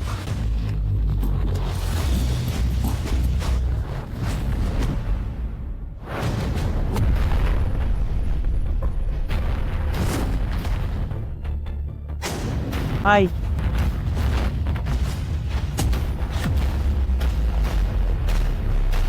Hindi ko akalain na kayong mga taga-angkang Fu ay ganito kawalang katuwiran at may gana pa kayong tawaging marangal na pamilya. Anak, sumama ka sa akin. Sandali lang. No ang nangyari? At basta mo na lang siyang kinuha. Isinasama ko lang ang anak ko. May problema ka ba roon? Asawa ko siya. Hindi ba siya ang asawa ng presidente ng grupong Fu? Mukhang nagkamali lang ng pagkakilala ang pinakamayamang tao na si Mo. Si Kiki. Siya ang asawa ng presidente at anak din ng pinakamayamang tao. Ang kapal talaga ng mukha ng impostorang ito. Pagkatapos niyang magyabang at murahin ang totoong asawa ng presidente, gusto pa niyang magpanggap na anak ng pinakamayamang tao. Totoo yan, di ba? Ito ang grupong Fu.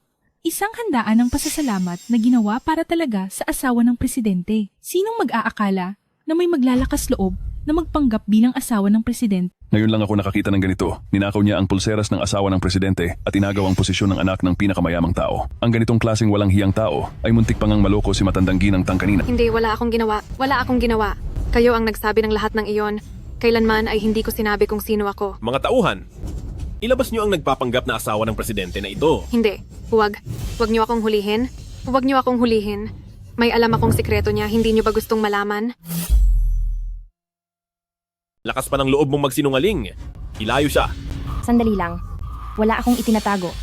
Sabihin mo na rito. Gusto kong makita kung anong bago ang maiimbento mo. May relasyon sila ni Master Xia-chan. Ye-chan, ipinagtatanggol lang kita. Yun lang? Oo, sinadya niya akong idiin. Alam ko ang lihim niya, takot siyang sabihin ko sa iyo. Kaya sinadya niya akong saktan. Si Master Xia-chan ang master ni Kichi. Tumahimik ka na sa tuwing naririnig kong tinatawag mo si Yi-chan. Gusto kitang saktan. Sinasaktan niya ako. Sinasaktan niya ako.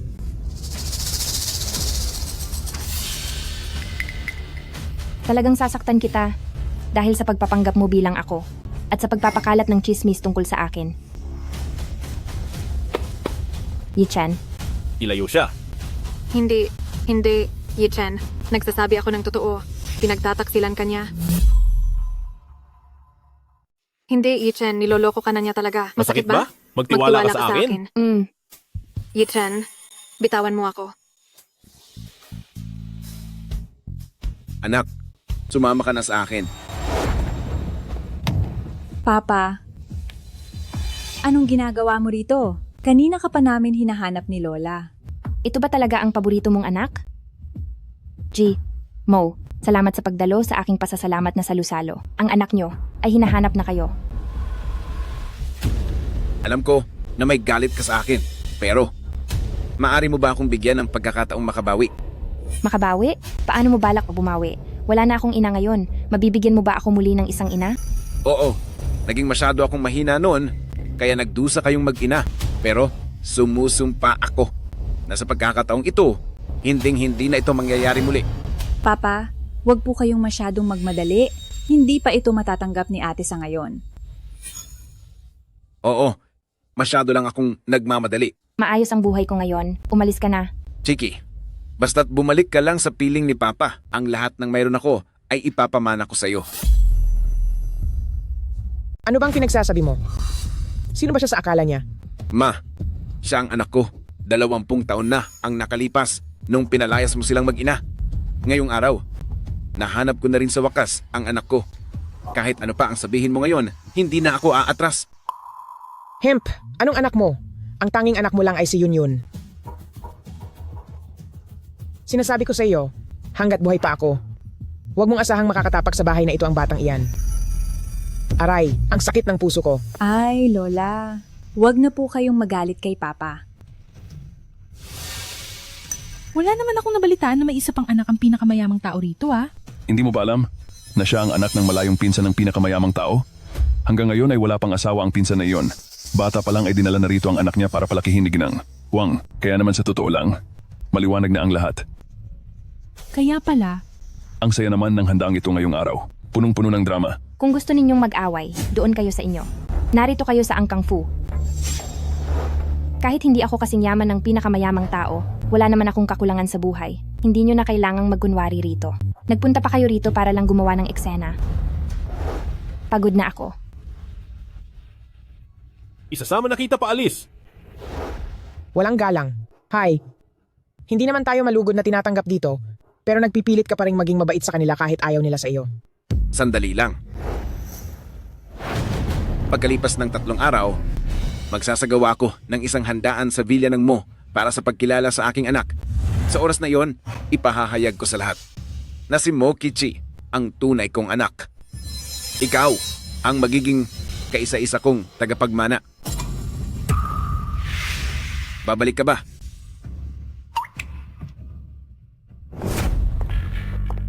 Ate, lalo akong nagiging interesado sa iyo.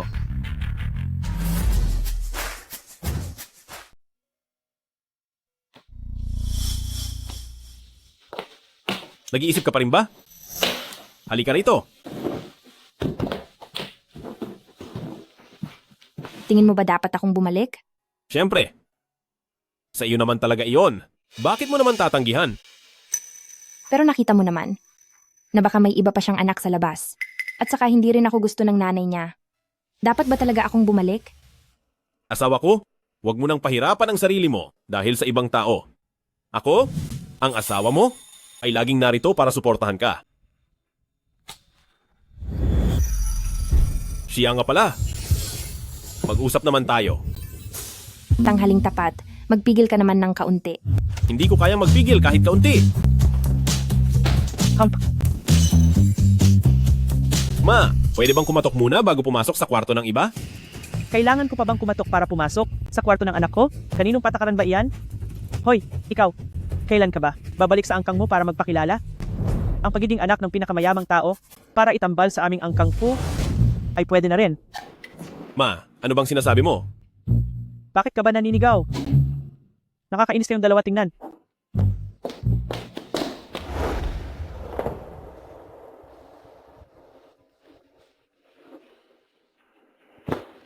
Ang nanay mo ba ay may problema pa rin sa pinagmulan ko?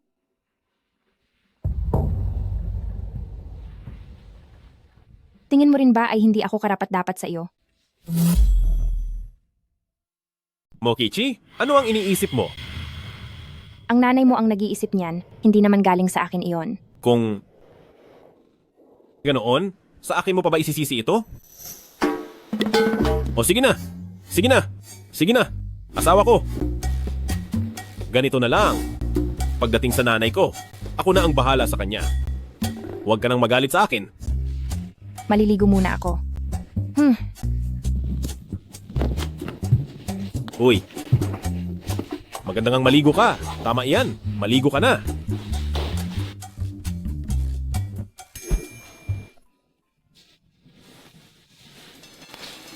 Asawa ko, magtatrabaho ka pa ba talaga bilang janitor?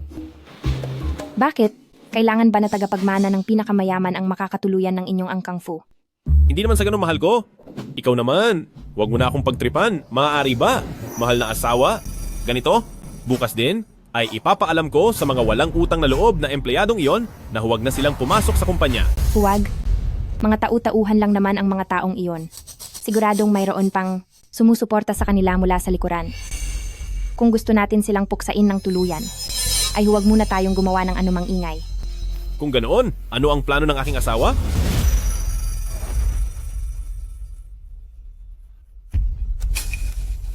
Sige, susunod ako sa lahat ng sasabihin mo.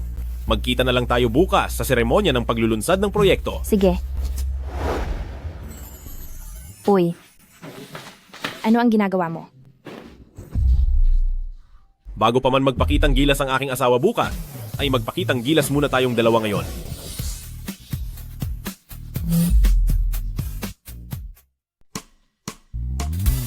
Asawa ko, Kasalanan mo ito lahat. Kailangan ko pang pumunta sa seremonya mamaya. Paano kung mahuli ako na ganito ang itsura? mas mabuti pang mahuli tayo. Dahil kung mangyari iyon, hindi ka na magrereklamo araw-araw tungkol sa pagtatrabaho. Sige na. Sige na. Mali ako, mag-iingat na ako sa susunod. Hemp, mahuhuli na ako. Ihahatid na kita.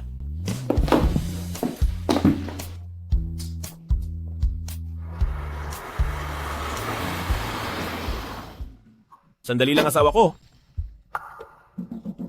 Ito ang paanyaya para sa handaan ng pagkilala ng tatay ni mo. Gusto mo bang pumunta?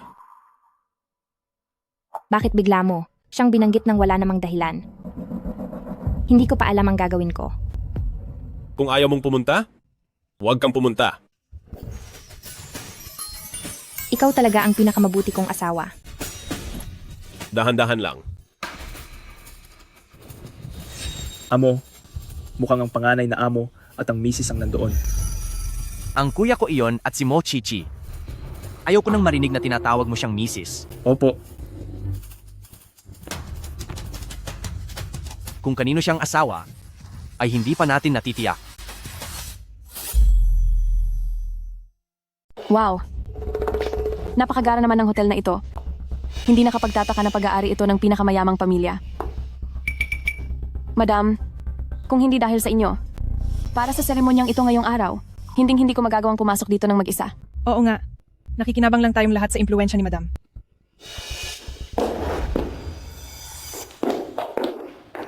Oh. Hindi ba ito yung mabahong janitress sa kumpanya natin? Bakit? Matapos makadalo sa pasalamat na handaan, nakahanap ka na ba ng mayamang sugar daddy? Ang suot mong ito, totoo ba o peke lang? Mag-ingat ka sa mga sinasabi mo. Huwag mong dungisan ang dangal ng grupong Fu. Kianru, huwag mo nang tawaging mabahong janitress si Kichi. Si Chichi ang tunay na asawa ng CEO at anak din ng pinakamayamang tao. Tian-chan, wala ka namang lagnat, di ba? Kung ano-anong kalokohan ang pinagsasabi mo. Tian, itinuturing kitang kaibigan, pero ano ba ang ibig mong sabihin sa mga pinagsasabi mo? Maghinay-hinay ka sa pananalita. Pwede kang kumain ng kahit ano, pero hindi ka pwedeng magsalita ng kung ano-ano lang. Paano mangyayaring peke si Madam? Humingi ka agad ng tawad kay Madam. Humingi ng tawad? Pagsisisihan niyo ito. Che. Sige na. Huwag na nating patulan yan. Hay, napakabait talaga at mapagpatawad ni Madam. Tama. Narating natin ang kinalalagyan natin ngayon dahil lahat ito sa tulong at swerte ni Madam. Kung hindi, makakarating ba tayo sa ganitong kagarang lugar? At makakakuha ba tayo ng koneksyon sa pinakamayamang tao? At ikaw? Huwag mong bisitin si Madam. Ngayon lang ako nakakita ng mga taong ganito katanga. Hindi na worth it na patulan pa sila. Mamaya na, sabay-sabay ko silang aasikasuhin. Uy, malapit na ang oras. Pumasok na rin tayo.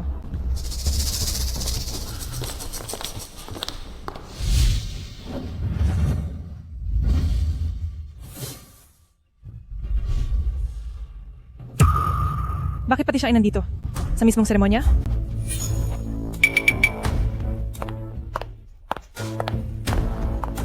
Mabahong tagalinis. Talagang matindi ang galing mong lumandi ha. Sino na namang guwardiya ang nilandi mo para papasukin ka rito? Layas na rito! Kianru. Tian. Ano bang napala mo sa mabahong tagalinis na iyan para tulungan siya ng paulit-ulit? Sinusubukan ko lang naman kayong protektahan. Matagal na tayong magkasama sa trabaho. Ayokong ikaw at si Shangrong ay maloko niya at sa huli ay mabuwisit si Presidente Fu hanggang sa mawalan kayo ng trabaho. Manahimik ka. Tingin ko ikaw ang may gustong mawalan kami ng trabaho. Ang totoong asawa ay nandito mismo, tapos itinuturo mo siya at sinasabing peke siya. Kita mo, sinabi ko na sa'yo na hindi talaga sila maniniwala. Ginang, ipinatawag niyo po ako.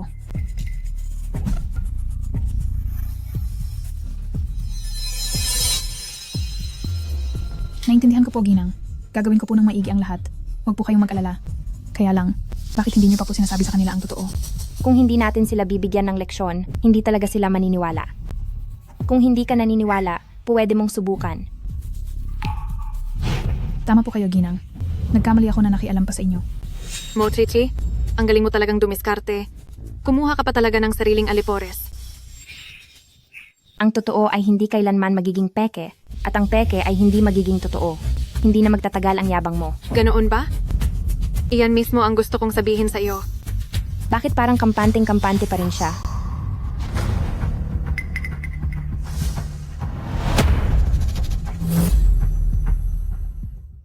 Magsisimula na ang seremonya. Pakiusap, maupo na po ang lahat ng mga panauhin. Maligayang pagdating sa seremonya ng paglulunsad ng pagtutulungan ng grupong Lanhai at grupong Feng Shuo. Ang naging napakalinaw na takbo ng proyektong ito ay dahil sa malaking tulong at pagsisikap ng asawa ng presidente. Kaya, naging matagumpay at malaki ang pag-unlad ng buong proyektong ito. Sa okasyong ito ngayong araw, huwag kang gagawa ng problema para sa madam. Kung hindi, hindi mo malalaman kung paano ka mapapahamak. Tisaka, madam, sa napakahalagang okasyong ito ngayong araw, darating ba si Presidente Fu?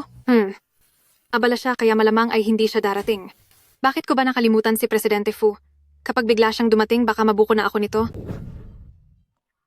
Siya pala ang nasa likod at sumusuporta sa impostor na ito. Mukhang may ilang tao na ang natataranta. Kapag natapos ko ng asikasuhin ang impostor na ito, isusunod na kitang lulutasin. Ang susunod naman, inaanyayahan po ang asawa ng presidente para magbigay ng maikling pahayag. Kamakailan lang, araw-gabi akong nagsikap na isulong ito. Para lamang magkaroon ng kooperasyon ang Lanhai at grupong Feng Shuo. Ngayong araw sa wakas ay makikita na ang bunga nito. Magaling, talaga namang napakahusay ng madam. Dahil napakahusay pala ng madam, pakipaliwanag naman po sa lahat ang konsepto ng disenyo.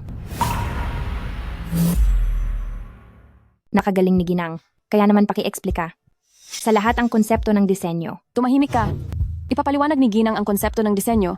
Ikaw na ignorante, maiintindihan mo ba? Ni hindi nga siya makapagsalita. Siyempre hindi ko talaga maiintindihan.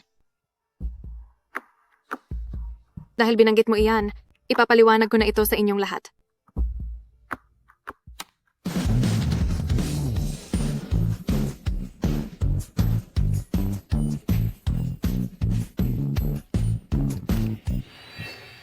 Niloloko mo ako. Mali naman yata ang sinasabi niyo, Ginang. Paano ko naman kayo maloloko? Gawa niyo ito gabi-gabi. Kaya anong kinalaman ko rito?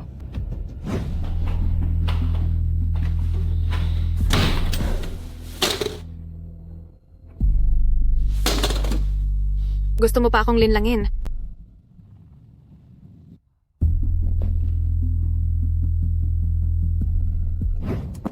Ikaw na mabahong janitor. Ikaw ba ang nagnakaw ng USB ni Ginang? Binabalaan kita, ilabas mo na iyan ngayon din. Dahil kapag dumating na si Presidente Fu, ay hindi ka talaga makakaligtas. Sino ang hindi makakaligtas?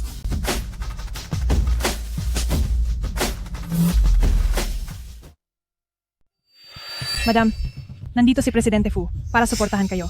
Presidente Fu, ang proyektong ito ay buong pusong tinutukan ni Madam mula simula at sa kanya ang lahat ng kredito rito. Pero ang babaeng ito, sabi niya siya ang gumawa ng proyektong ito at kung ano-ano pang paninira ang ginawa niya para lang mapahiya si Madam sa harap ng lahat. Ang proyektong ito ay talagang asawa ko ang gumawa. Walang kwentang janitress. Hindi ba't kanina lang ay nagmamalaki ka? Natuturuan mo si Madam ng leksyon? Bakit? Natatakot ka na ngayong nandito na si Presidente Fu? Ano ang gusto mong isigaw ko? Ikaw, ang nakuha mo palang kakampi ay si Presidente Fu? Si Mo Kichi ay ang tunay kong asawa. Siya ay hindi ko kilala. Ano ba itong ginagawa natin? Ang tunay na asawa ay nasa harap na natin. Pero tinulungan pa natin ang peking ito na insultuhin at pahirapan si Madam. Bumaba ka riyan. Dahil lahat ng ito ay kasalanan mo. Kung hindi dahil sa iyo, hindi sana namin nagalit si Madam. Ikaw ang nagkamaling kumilala sa kanya. Ikaw talaga. Yan Wen na, hanggang ngayon ay naninisi ka pa rin ng ibang tao. Ninakaw mo ang pagkakakilanlan ko. Gumawa ka ng sarili mong grupo sa loob at labas ng kumpanya. Ginamit mo ang kapangyarihan para mang-api.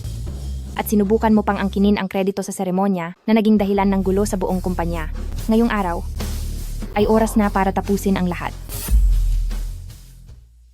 Lamang ka lang ba talaga sa akin dahil mayroon kang asawang makapangyarihan? Kung mayroon ka, mayroon din ako. O talaga ba? Kung ganoon ay tawagin mo ang iyong taga-suporta. Sa kabila ng lahat, ay nagmamatigas ka pa rin. Ginang, wala pong kinalaman ang lahat ng ito sa amin. Nalinlang lang kaming lahat ng babaeng ito. Biktima rin po kami. Ginang, ipinapangako ko po sa inyo na simula ngayon, ay tiyak na susundin namin ang anumang sabihin nyo. Tama po, tama. Kahit ano pang ipag-utos niyo ay susunod kami ng walang reklamo. Sana ipalampasin niyo na lang po kami. Huwag na po kayong makipagtuos sa amin. Mapang-api sa mga nasa ibaba at sipsip naman sa mga nakataas. Ang pagiging kasangkapan niyo sa kasamaan ay mas nakakadiri kaysa sa pagpapanggap niya. Hindi ko hahayaang manatili pa kayo sa kumpanyang ito. Simula sa oras na ito, ay hindi na kayo mga empleyado ng grupong Feng Shuo at iaanunsyo ko rin sa buong industriya ang inyong ginawa. Sigurado akong wala ng kumpanya ang magtatangkang kumuha pa sa inyo. Tapos na tayo. Katapusan na natin. Wala na. Tapos na ang lahat.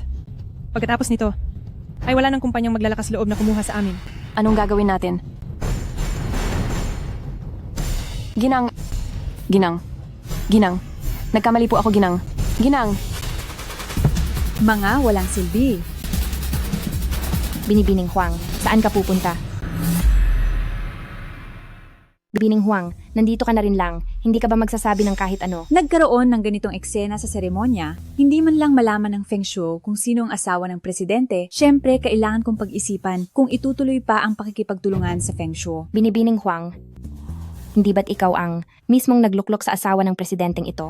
Noong pumirma ako ng kontrata sa grupong Lanhai, mariin mo ring sinabi na ang asawa ng presidente ang pumirma nito. Bakit ngayon ay ayaw mo nang aminin? Ang taong ito, na ginamit mo bilang tau-tauhan, ay wala na bang silbi? Binibining Huang, hindi mo ako pwedeng iwan. Sabi mo, na kapag nagpatuloy ako sa pagpapanggap na siya ay gagawin mo akong opisyal ng Lanhai. Ang salita ng isang impostor. Ay may maniniwala ba? Totoo naman wala. Yichen, siguro ay mas mabuting dalhin na siya sa presinto. Dahil sinabi na ni Binibining Huang na kakanselahin ang pagtutulungan ng Feng Shuo at Lanhai, magdudulot ito ng malaking kalugihan sa kumpanya. At maaari kang makulong dahil doon. Sige, kung gusto mong ako lang ang mapahamak, ay huwag mo na ring asahang mabubuhay ka. Magpatuloy ka sa pagpapanggap bilang asawa ng presidente kapag natapos na ang lahat. Ay hindi mawawala ang pabuya para sa iyo. Ako ang nag-utos sa kanya na magpanggap na asawa ng presidente, pero ginawa ko lang iyon para subukin ang Feng Shuo. Sayang lang, hindi nakapasa ang Feng Shuo sa aking pagsubok. Ipinapahayag ko na ang grupong Lanhai ay agad nang ititigil ang pakikipagtulungan sa Feng Shuo. Binibining Huang, kahit na ikaw ang project director ng Lanhai, ay wala ka namang karapatang kansilahin ang pakikipagtulungan, di ba? Siyempre, may karapatan ako. Dahil ako ang anak ng pinakamayamang tao, at ang buong grupong Lanhai ay pagmamay-ari ng tatay ko. Isang maliit na proyekto lang naman ito, kaya pwedeng kanselahin. Kaya pala si Binibining Huang ay ang anak na matagal ang hinahanap ng pinakamayamang tao. May gusto ka pa bang sabihin? Wala na. Kung ganoon ay kakanselahin ko na ang pakikipagtulungan sa Feng Shuo. May iba pa bang may reklamo?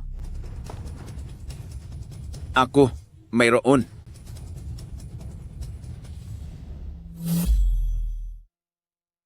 Hindi pa alam na ang mga grupong nasa ilalim ko ay kailangang makinig sa sasabihin mo. Nagkakamali po kayo, Ama.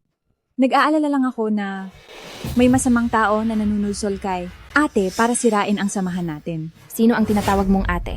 Ikaw po. Ate, nagbibiro lang naman ako kanina sa inyo. Gusto kayong bigyan ng mahalagang tungkulin ni tatay. Kaya kailangan niyang subukan ang kakayahan ninyong humarap sa sitwasyon. Sinusubukan ko lang kayo kanina. Maluwalhating pagbati, ate, dahil napatunayan mong karapat-dapat kang bumalik sa pamilya mo. Hindi mo ako ate, at wala akong anumang koneksyon sa kaniya. Tatay, galit pa rin sa akin si ate. Inaamin ko na medyo sumobra ang biro ko, pero hindi lang naman ako ang nakaisip nito. Si Lola ang nag-utos sa akin na subukan si ate. Huwag mong gamitin ang matandang babae para ipitin ako. Noon ay naging palaboy ang tunay kong anak dahil sa sobrang pakikinig sa kaniya. Tunay na anak? Ilan ba talaga ang anak ng pinakamayamang tao na iyan? Ang anak ng pinakamayamang tao ay asawa pala ng presidente. Tatay, sinisisi niyo ba ako? Huwag mo akong lokohin sa maliliit mong laro. Masyado kang pinalayaw ng matanda kaya naging wala kang disiplina. Sinasabi ko sa iyo, kung susunod ka sa akin simula ngayon, ahayaan pa kitang manatili rito. Pero kung magtatangka ka pang kalabanin si Kiki, hindi kita mapapatawad. Siya, hindi mo siya anak. Siyempre hindi siya ang anak ko. Nakita ng matandang babae na kaawa-awa siya, kaya pinatira siya sa kanila. Dahil ba sa kanya? Kaya ayaw mo akong kilalanin? Oo, akala ko pinagtaksilan mo ang nanay ko. Hay nako, ang mabait kong anak. Kailan ko ba pinagtaksilan ang nanay mo? Dahil lang iyon sa matandang babae. At sasabihin ko sa iyo, ako si Mozenye ay may iisang anak lang at ikaw iyon. Haya ha ha ha. Oh, Lahat kayo, sasalubungin ko na ang aking anak at magdaraos ako ng isang piging para sa pagkilala sa kanya. Inaasahan ko ang pagdalo ninyong lahat pagdating ng araw na iyon. Oh, dumalo kayong lahat. Maluwalhating pagbati sa pinakamayamang mo dahil nahanap niyo na ang inyong anak. Maligayang pagbati sa inyo. Siguradong darating kami para sumuporta. Walang anuman. Kung ayaw mong pumunta, hindi mo kailangang gawin iyon. Pag-iisipan ko. Mabuti. Pagdating ng araw, gagawan ka ni Papa ng isang napakarangyang piging ng pagkilala. Ipaalam ko sa buong mundo na ikaw ang anak ni Mo Zenye. Hehehahaha, ayos. Ay, oo nga pala. Itutuloy natin ang mga proyekto ng grupong Lanhai at grupong Feng Shuo. Bilang pagpapakita ng katapatan, kaming Lanhai ay magdadagdag pa ng 8 bilyong piso para sa pamumuhunan. Sige. Hahaha. Gusto ko pang mabuhay ng 500 taon. Huwag ka munang masyadong magalak. Paano ba ito? Pinaalis na ang isang problema. Pero may dumating na naman? Huwag kang mag-alala. Kahit ilan pa ang dumating, lahat sila ay palalayasin natin. Chichi, alang-alang sa pagiging dati nating magkaklase, patawarin mo na ako. Ilabas nyo na siya! Alam ko na ang pagkakamali ko. Kichi, patawarin mo na ako. Bitawan niyo ako. Aray. Aray.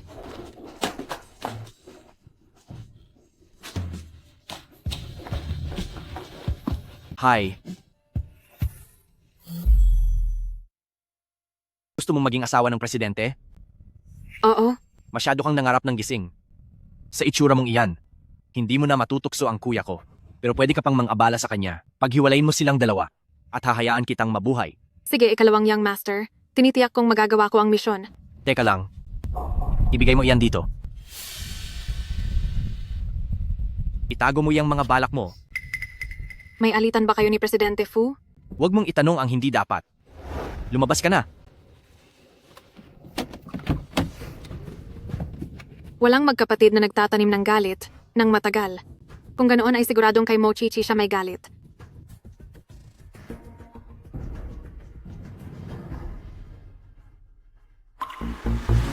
Presidente Fu. Yichen, anong nangyari? Oh, wala lang ito. Mo Chichi, pagbabayarin kita sa lahat ng ginawa mo noon at ngayon.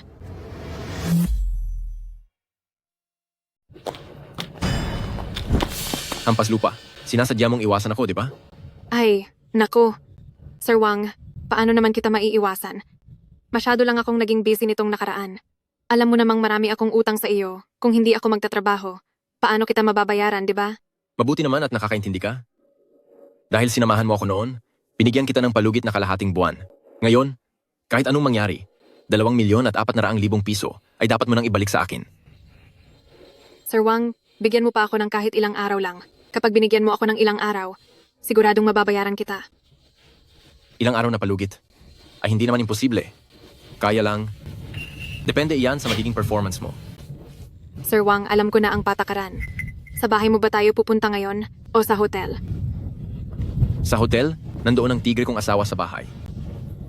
Ang galing mo talaga, Sir Wang. Tara na. Usapan na ito, interes pa lang ito, kailangan mo pa ring bayaran ng 2,400,000 piso. Siyempre, hindi mababawasan kahit isang kusing. Kaya lang, Bakit? may isang taong palaging nanggugulo sa akin. Ayan, siya iyon. Sir Wang, may magagawa ka ba? Pwede kitang tulungan? Pero ano ang mapapala ko rito? Isa siyang ulila. Kapag nasa kamay mo na siya, hindi ba magagawa mo na? Ang kahit anong gusto mo? Sige. Kaya bibigyan. Kita ng palugit na 15 araw. Mahal, nasaan ka na? Isang kanto na lang. Maghintay ka lang sa baba. Malapit na ako. Anong nangyari? Presidente Fu, sandali lang at bababa ako para tignan.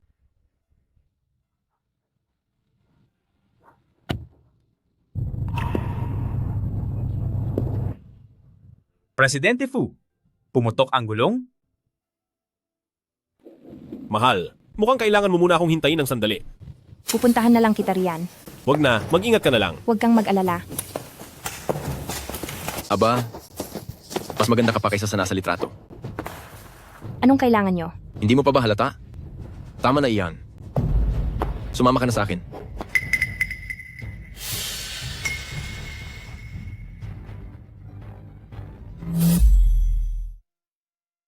Tama na. Sumama ka sa akin. Walang hiyang babae ka. Ayaw mo talaga ng maayos, ha? Saklolo! Bitawan mo ako, bitawan mo ako. Bakit wala pa si Yi Chen? Hindi ko na kayang ituloy ang pag-arte. Sino ka ba? Sinisira mo ang plano ko. Young Master Fu, Bakit ang pangalawang Fu ang nandito? Itong nangyayari ngayon. Baka kasali rin siya? Aling kamay ang humawak sa kanya kanina? Ang maruming kamay na iyan ay hindi na kailangan. hindi mo ba narinig ang sinabi ng Young Master? Natatakot ka ba? Oo. Natatakot ako. Masyado naman ang kuya ko. Bakit kanya hinaya ang maglakad ng mag-isa? Napakapiligroso kaya. Kung wala ka, hindi ako mapapahamak. Parating na si Yi Chen. Pero bakit ka nandito ng ganito na kagabi? Ang Angkang Fu ay may higit sa isang presidente Fu. Pumunta lang ako rito sa kumpanya ng Angkang Fu para tumingin-tingin. Wala namang problema doon, di ba? Ngayon ay sa wakas na intindihan ko na ang sinabi ni Yi Chen na hindi siya dapat pinagbibigyan. Na tama lang nasaktan siya kung kinakailangan. Nalamigan ka ba? Hindi na kailangan. Hindi na.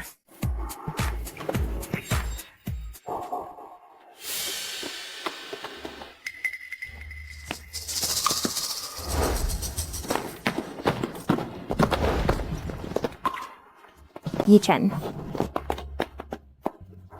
Wala ka bang balak magpaliwanag? Ano namang ipapaliwanag ko, kuya? Ganyan mo ba talaga tinatrato ang taong nagligtas sa buhay ng hipag ko? Hay, sayang naman kung hindi pag-aaralin ng pag-arte ang pangalawang binata Fu. Hay, mukhang sa araw na ito ay sagabal lang ako rito. Hipag, mauuna na ako. Oh, siya nga pala. Huwag mong kalilimutan na ngayong gabi ay ako ang nagligtas sa iyo. May utang na loob ka sa akin. Ang grupong Fu ay magpapalawak na ng negosyo sa ibang bansa. Pumunta ka na roon ngayong gabi. Sige.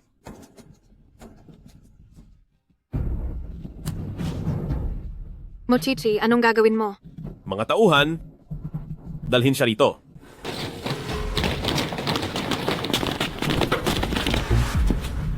Ano sa tingin mo? Ano ba ang binalak mong gagawin sa akin kanina? Subukan mo lang. Siyempre hindi ko gagawin yon. Ang mga bagay na labag sa batas ay hinding-hindi ko gagawin. Mga tauhan, ilabas siya. Huwag niyo akong hawakan. Bitawan niyo ako. Pakawalan niyo ako. Maayos ka lang ba? Masyado ka namang nag-aalala. Siyempre maayos lang ako. Napakatalino ko kaya. Pero ngayong pinalayas mo si Fu Yihan sa ibang bansa, baka magalit ang nanay mo, di ba? Ayos lang ako. Ako ang masusunod sa grupong Fu. Tara na.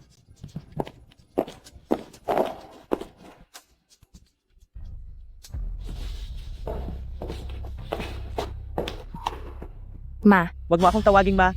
Fu Yichen, pinalayas mo talaga ang sarili mong kapatid papuntang ibang bansa dahil lang sa babaeng ito. Nanatili siya sa ibang bansa sa loob ng maraming taon. Ngayong handa na siyang bumalik, ipinadala mo na naman siya palabas. Ikaw, sunduin mo si Yihan at pabalikin mo siya rito. Ma, ipinadala lang siya ngayon sa ibang bansa. Kung mananatili siya rito, hindi natin alam kung saan pa siya maaaring mapunta. Ano ang ibig mong sabihin? Ma, may mga bagay na hindi na kailangang sabihin ng masyadong direkta. May ilang mga tambay na humarang sa akin ngayong gabi. Anong kinalaman ni Yihan doon?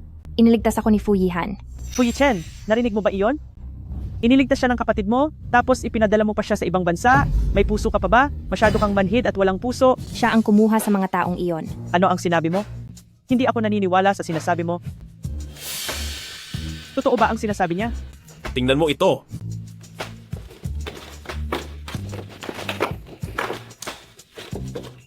Ito ay... Palaging iniimbestigahan ng paborito mong anak si Kiki at nagpadala pa siya ng mga taong susunod sa kanya. Ang ilan sa kanyang mga kasabwat ay nahuli na at nakulong. Isipin mo, kung mananatili siya rito, ano sa tingin mo ang mangyayari sa kanya? Dahil lang sa isa kang anak ng pinakamayamang tao, kaya ko hinayaang manatili ka rito. Hindi ko akalaing nagpatira ako ng isang salot. Ma. Bakit? May mali ba sa sinabi ko? Simula nang pumasok siya sa pamilya natin, wala na tayong kapayapaan sa bahay. Nagsimula ito sa gulo sa bangketeng pasasalamat at ngayon naman ay ang seremonya ng inaugurasyon. Kung hindi mo pa rin maayos ng mabuti ang mga bagay na ito, kakailanganin ko ng pag-isipan kung may kakayahan ka bang humawak sa angkang Fu. Sige, bawiin mo na ang grupong Fu kung gusto mo. Wala akong pakialam. Ang mahalaga lang sa akin ay si Kiki. Tara. Kapag ba bumalik ako para kilalanin ang pamilya ko, hindi mo nababawiin ang karapatan sa pagmana sa grupong Fu. Kiki, ikaw? Alam ko ang halaga ng grupong Fu sa puso mo. Hindi ko hahayaang makuha ito ng iba ng ganoon kadali. Babalik ako para kilalanin ang pamilya ko at sa oras na iyon ang katayuan ko ay magiging sapat na para sa grupong Fu, di ba? Depende yan, kung makakabalik ka pa. Hindi ito ang grupong Fu. Pakiusap, lumabas ka na. Sige. Ako na nga itong nagmamalasakit, ako pa ang naging masama. Hindi ba't ginagawa ko lang ito para sa ikabubuti mo?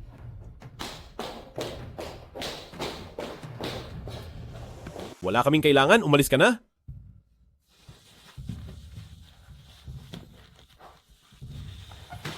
Asawa ko, salamat. Para saan? Salamat dahil handa kang kilalanin ang pamilya mo para sa akin.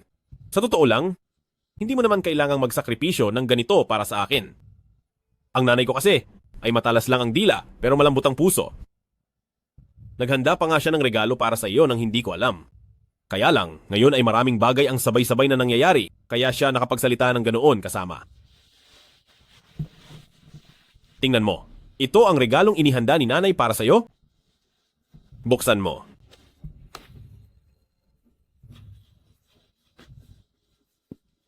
$6,86,400 Sa susunod na maghahanda ka ng regalo para sa akin, tandaan mong gumamit ng ibang card, wala man lang kaabog-abog. Sige na. Alam ko naman na gusto mong ayusin ang relasyon namin ng nanay mo. Pero hindi naman talaga ako nagagalit sa kanya. Normal lang na hindi niya agad matanggap ang pinagmulan ko. Napakabuti mo talagang asawa. Hay naku asawa ko, huwag ka nang makulit. Tulungan mo na lang akong mag-isip kung ano ang isusuot ko sa salo-salo. Ang asawa ko ang pinakamaganda sa buong mundo. Kahit ano ang isuot mo ay bagay sa iyo.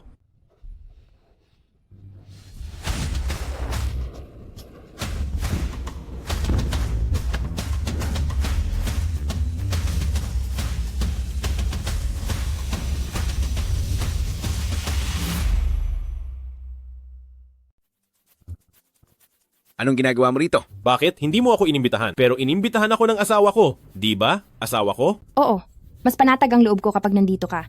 Kailan pa ba sila nagkaroon ng atraso sa isa't isa? Chiki, ako ang tatay mo. Nandito ka sa tatay mo, bakit ka naman mababalisa?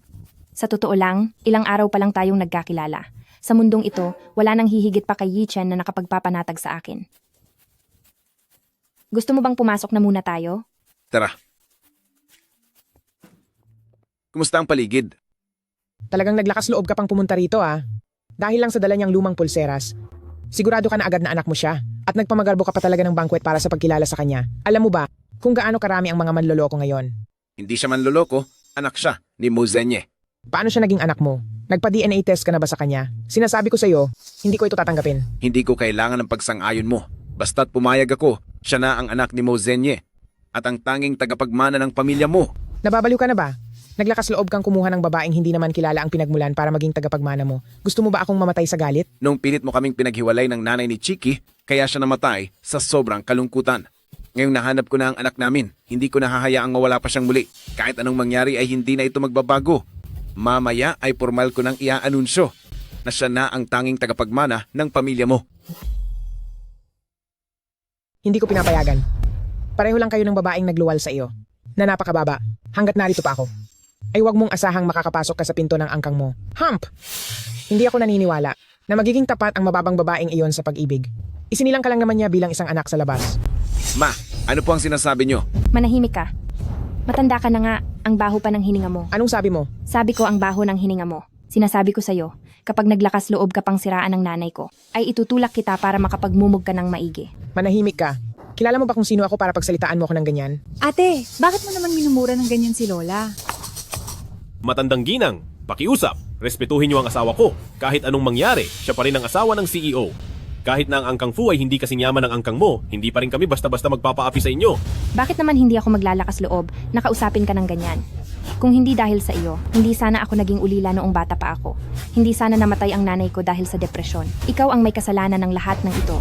Tapos may gana ka pang magsabi ng masama tungkol sa nanay ko. Kalokohan. Lumayas ka rito. Hindi ko pinahihintulutang pumasok ka sa angkang mo. Paano kung ipilit kong pumasok? Imposible. Iniuutos ko sa iyo, huwag mong hayaang makapasok ang anak sa labas na ito sa angkang mo. Pinangangako ko sa iyo, babalik ako sa angkang mo. Sige. Hindi pwede. Hindi ba pwede? Kung ganoon, ay lumayas kayo sa pamilya mo. Paano mangyayari iyon? Paano mo ako magagawang paalisin? Ako ang nanay mo. Ang lahat ng yaman at luho mo ay utang mo sa akin. Gusto kong bumalik ang anak ko. Lola, pumayag na po muna kayo? Ayaw ko pong mapalayas dito.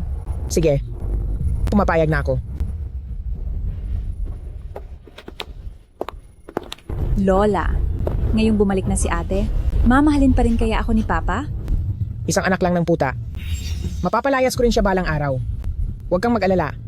Hanggat nandito si Lola, mapapasayo ang lahat sa pamilya mo.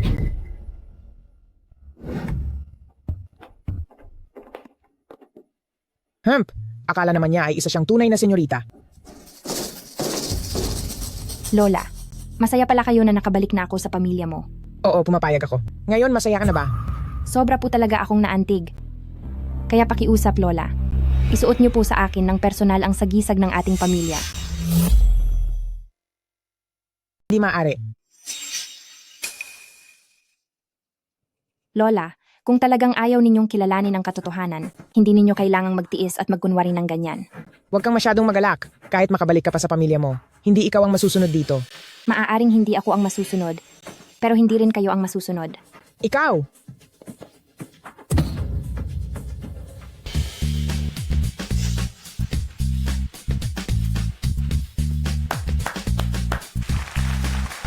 Kiki, maligayang pagbabalik sa ating tahanan. Marami kang pinagdaan ng hirap sa mga nakaraang taon. Salamat dahil pinatawad mo si Papa. Sa inyong lahat, ngayon ay formal kong ipinapahayag na simula sa araw na ito, si Kiki na ang anak ng pinakamayamang tao sa lungsod. Maligayang pagbabalik, ate. Napakasaya ko para sa iyo. Masyado akong nababagot kapag mag-isa, kaya ngayong narito ka na, may makakasama na ako sa wakas. Masyado lang akong natuwa at hindi ko na napansin ang aking kinikilos. Hindi ka naman magagalit sa akin, di ba, ate? Pa, kakabalik lang ni ate at hindi pa siya pamilyar sa pamilya mo, ipapasyal ko muna siya para masanay siya sa ating tahanan. Sige ba, tamang-tama at hindi pa naman nagsisimula ang piging. Dahil may lakas siya ng loob na hamunin ako, wala akong dahilan para umiwas sa kanya at titingnan ko kung ano ang balak niyang gawin. Ito ang kwartong espesyal na inihanda ni tatay para sa iyo. At pati itong aparador, kahit na wala pa itong laman sa ngayon, kapag kailangan mo ng anumang damit sa hinaharap, maaari kang humingi sa akin. Binibigyan ako ni Lola ng maraming damit taon-taon, dahil hindi ko na ito maisuot lahat, maaari kitang bigyan ng ilan sa mga ito. Ikaw na ang anak ng pinakamayamang tao sa hinaharap? Kaya huwag ka nang magsuot ng mga pekeng gamit na ito. Nakakahiya kaya, kapag nakita ito ni Lola, tiyak na magagalit na naman siya sa iyo. Akala mo ba ay hindi ko kayang bumili ng bagong damit, kaya isusuot ko ang mga pinaglumaan mo? Masyado mo bang minamaliit ang asawa ng CEO ng Fu? Huwag mong isipin na hindi ko alam. Ang katayuan mo bilang asawa ng CEO ng Fu, hindi pa sigurado kung magiging matatag ka sa posisyong iyan. Ang matandang Madam Fu ay hindi kailanman kinilala ang katayuan mo. Anong klaseng asawa ng CEO ka? Ikaw? Isa ka lang namang bisitang nakikitira sa pamilya mo. Hindi ka naman isang mo at wala ka ring anumang kaugnayan sa dugo sa pamilya mo. Ano ang karapatan mong mag-asta na parang may-ari para pagsabihan ako? Akala mo ba talaga ay ikaw rin ang anak ng pinakamayamang tao? Kahit na ikaw pa ang totoong anak ng pinakamayamang tao, ano naman ang magagawa mo? Akala mo ba talaga na ang magiging tagapagmana ng pamilya mo ay ikaw na? Kung napaalis ni Lola ang mababa mong ina, kaya ka rin niyang paalisin. Ikaw? Ate, bakit parang hindi mo gusto ang kwartong inihanda ni tatay para sa iyo? Pinaghirapan niya talaga itong gawin para sa iyo. Tingnan mo, ito ang pinakamamahal mong anak. Pero wala man lang siyang utang na loob sa iyo. Chichi, hindi mo ba gusto rito? Ayos lang iyon. Kung ano ang gusto mo, tiyak na ibibigay iyon ni Papa sa'yo. Hindi mo ako sinisisi? Bakit naman kita sisisihin? Hindi rin ako naniniwala na masasabi mo ang mga bagay na iyon. At saka, sa loob ng maraming taon, hindi ko nagampanan ang tungkulin ko na palakihin ka. Kaya ngayong hindi ko na isaalang-alang ang mga gusto mo, ay inaasahan ko na rin. Sabihin mo sa akin, anong klase ng silid ang gusto mo? Gagawin ko ang lahat para maibigay iyon sa'yo. Paghahandaan ka ni Papa ng mas maganda at mas malaking silid kung sa buong mansyon ng mga mo ay wala kang magustuhang silid. Kung ganoon ay si Papa ay bibili ng bagong bahay para sa iyo. Hindi ba masyadong nakakaabala iyon? Hindi iyon abala. Abala iyon. Sasama sa akin si Kiki pabalik kaya wala siyang oras para pumili ng silid dito. Kinakausap ko ang anak ko. Bakit ka ba nakikialam? Asawa ko siya. Sige na, pumunta ba kayo rito dahil magsisimula na ang piging? Oo, malapit na ang oras. Sumama ka na sa akin. Hay naku! Kailan kaya sila hihintong mag-away? Tunay ngang kahanga-hanga si senyorita mo. Karapat dapat talaga siyang maging anak ng pinakamayamang tao. Siyempre, ang anak ko ang pinakamahusay sa lahat. Mo Chichi, ang titulong ito bilang anak ng pinakamayamang tao ay hahayaan ko munang gamitin mo ng sandali dahil maya-maya lang ay pababagsakin kita mula sa tuktok.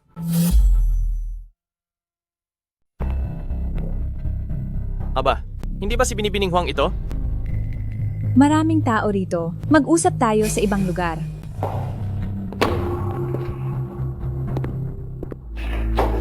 Hala, isara mo ang pinto.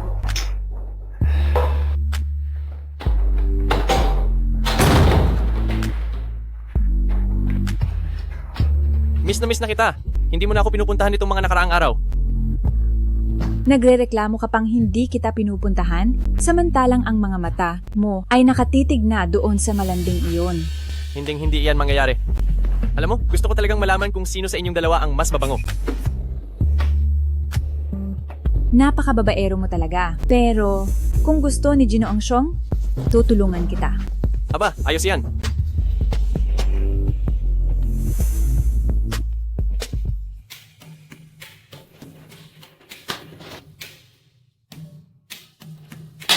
Kunin mo itong gamot. Hindi kailangang ipainom sa kanya. Kahit madikit lang sa kanya ng kaunti ay sapat na. Hihintayin kita sa kwarto.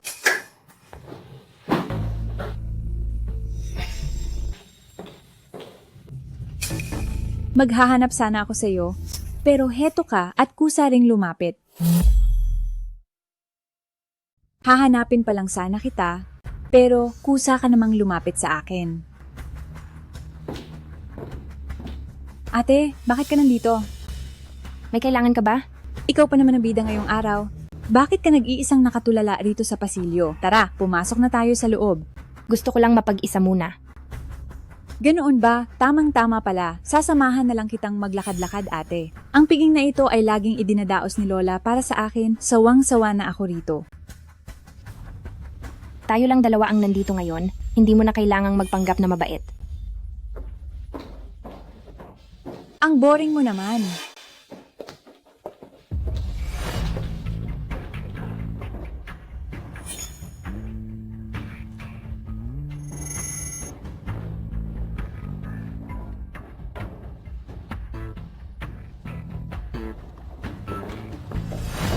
Ate, uminom ka muna ng alak.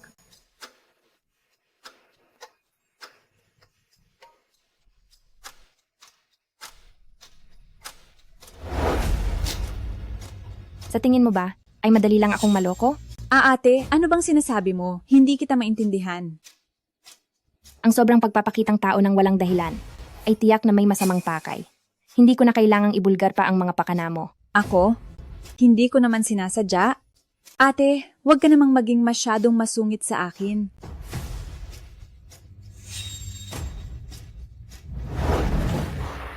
Anong ginagawa mo?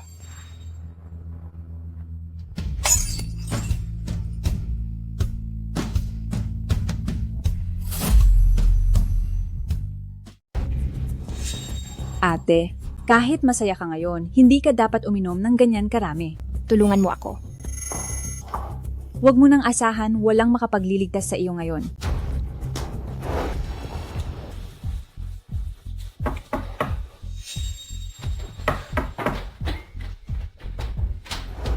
Haha, bilis, pasok na rito. Tingnan mo kung gaano ka kaatat. May magandang babae sa piling ko. Paano akong hindi magmamadali?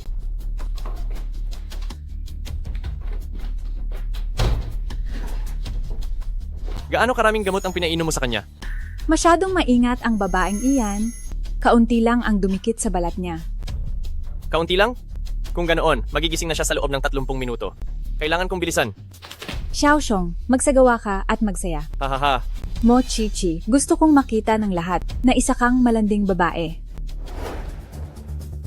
Talagang naglakas loob kang pag-initan si Kiki. Gusto mo na bang mamatay? Chiki! Nasaan ang panlaban sa lason? Walang panlaban. Ulitin mo ang sinabi mo. Hindi malala ang pagkalaso niya. Uminom lang siya ng tubig ay magiging maayos na siya.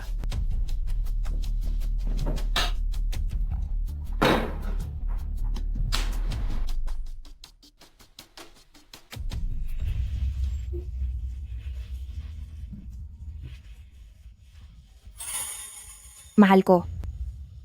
Ama, hindi ko rin akalain na ganito pala kalandi ang aking ate. Sa ganitong kaimportanteng araw, hindi pa rin niya nakakalimutang lumandi ng lalaki.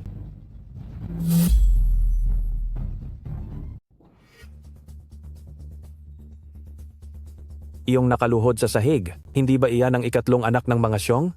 Siya nga mismo. Lagi na lang siyang gumagawa ng mga gawaing kalokohan. Sa tingin ko, ang anak ng pinakamayamang tao ay pinagsamantalahan niya siguro. Pansariling usapin ito ng pamilya mo, mas mabuti kung iwan niyo muna kami.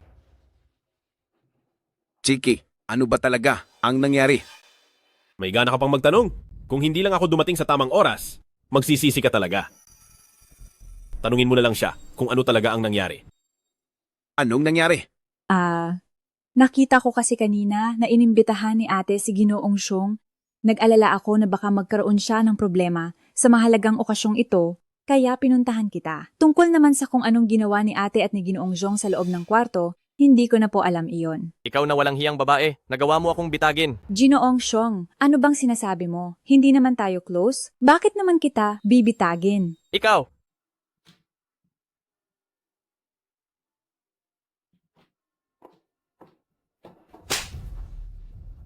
Dapat ay hindi na kita papansinin, pero ang naging pagkakamali mo ay ang patuloy na pang-iinis sa akin. Anong karapatan mong saktan ako? Ikaw naman talaga ang lumalandi sa mga lalaki. Anong pakialam ko doon? Tumahimik ka.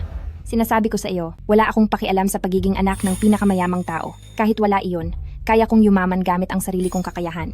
Bumalik ako. Dahil lang sa aking ama at dahil lang sa pamilyang ito. Gusto mo lang talagang makapasok sa pamilya mo? Ang sino naman ang maniniwala sa mga sinasabi mo? Bahala ka kung ayaw mong maniwala, pero nilasong mo na ako, kaya huwag mo. Nang asahan na makakapanatili ka pa sa pamilya mo. Mga tao, palayasin niyo siya sa pamilya mo. Anong karapatan mong palayasin ako? Dahil ako ang tunay na anak ng pamilya mo, at dahil anak ko siya. Kayo? Ilabas siya. Hinto. Tingnan ko lang kung sinong mangangahas na ilayo ang apo ko. Umalis kayo. Nay, sa ganitong pagkakataon, kakampihan niyo pa rin siya? Si Yun ay pinalaki ko mula pagkabata. Hindi siya katulad ng anak sa labas na iyon. Sinasabi niyo na may kasalanan siya. Pero may ebidensya ba kayo? Ha? Kung walang ebidensya, huwag niyo siyang palalayasin. Sa tingin ko ay si Yun lang, ang humaharang sa daan ng iba. Kaya gusto siyang alisin. Alisin siya? Madudumihan lang ang mga kamay ko. Kung walang ebidensya, hinding-hindi niyo mapapalayas si Yun. May ebidensya ako. May ebidensya ako. Anong ebidensya?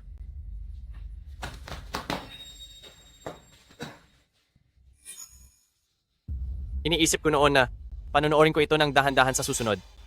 Masyadong alerto ang babaeng iyon. Kaunti lang ang dumikit sa balat niya. Ang video recording. Kunin mo! Presidente Fu, bumabawi lang po ako sa nagawa ko. Nagsimula na ang recording bago pa pumasok ang babaeng iyon. Mukhang na-record din noong nakatulog si senyorita mo hanggang sa magising siya. Yun. Dapat kang mamatay. Bitawan mo ako. Mahal, bitawan mo na siya. Masasakal mo na siya hanggang mamatay. Yun. Ididimanda kita ng murder. Lola, papatayin niya ako? Ipaghiganti mo ako, bilis. Kahit na naguluhan lang si Yun, hindi mo dapat ginawa sa kanya ang ganoon kalupit na bagay. At saka, hindi ba wala namang nangyari sa bastardong iyon? Nailabas niyo na rin naman ang galit niyo ngayon. Kalimutan na natin ang nangyari ngayong araw. Alis. Sa tingin niyo ba ganoon na lang kadali makaalis? Alis ka na lang ba ng ganoon lang? Ano pa bang gusto mong mangyari? Gusto mo bang paluhurin at pasambahin si Yun sa harap mo? Sinasabi ko sa'yo, huwag ka nang magmalabis pa dahil lang sa nasa katwiran ka. Yun, may mga pagkakamali nga sa mga nangyari ngayong araw at humingi na rin siya ng paumanhin sa'yo. Bakit ayaw mo pa rin tumigil? Kailan pa siya humingi ng tawad? Hindi ko man lang. Patawad po ate, nagbibiro lang naman ako sa iyo. Hindi ko naman sinasadyang masaktan ka. Sino bang mag-aakalang totoohanin iyon ni Ginoong Xiong? Haha, masyado ko palang minaliit ang kapal ng mukha mo. Iilan na lang talaga ang mga taong kasing galit mong makibagay sa sitwasyon. Nakapag-sorry na siya, pwede na ba kaming umalis ngayon? Tara na.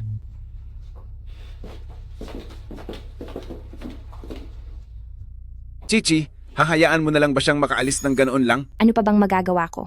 Mahal na mahal siya ni Lola at protektadong-protektado siya. Handa siyang makipag-away sa akin para lang maisama siya.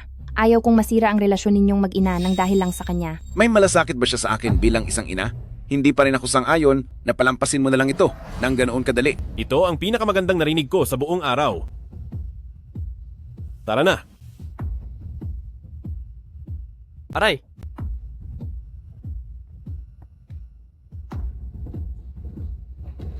Anong ginagawa ninyo? Binibining Huang, sumama po kayo sa amin? Hoy, anong ginagawa ninyo? Bakit ninyo ako hinuhuli, Lola? Bitawan ninyo ang apo ko. Walang sinuman ang makakaligtas sa iyo ngayong araw. Kung makapagliligtas sa iyo. Ilayo siya. Ayun yun. Salamat po, Papa. Mabuti kong anak. Teka lang. Uncle Mo, ayusin niyo muna ang inyong mga problema sa pamilya bago niyo puntahan si Kiki. Ayaw kong hayaan ang aking asawa na malagay sa panganib araw-araw. Halika na, Kichi. Hoy, bata ka. Kinuha mo na nga ang anak ko. Hindi pa tayo tapos magtuos. Ang lakas ng loob mong harangan ako. Sandali, huwag ka munang umalis. Utusan mo agad ang bastardong iyan na pakawalan si Yun. Ma, nalilito na yata kayo. Sino ba itong Yun na sinasabi nyo? Mukhang dahil sa inyong katandaan, nagiging ulyani na kayo. Ako. Mga tauhan. Teka, ano ang ginagawa nyo? Ano ang ginagawa nyo? Ma, pinapapunta ko lang kayo sa isang lugar para makapagpahinga ng maayos. Walang utang na loob na anak. Saan mo ako dadalhin? Kung ayaw nyo namang magpahinga ng tahimik, papasamahin kita sa iyong Yun. Hempe, huwag mong isiping wala akong alam sa lahat ng iyong mga ginawang maruruming gawain. Ilayo siya. Lapastangan kang anak. Traidor. Uy, anak, ayan na.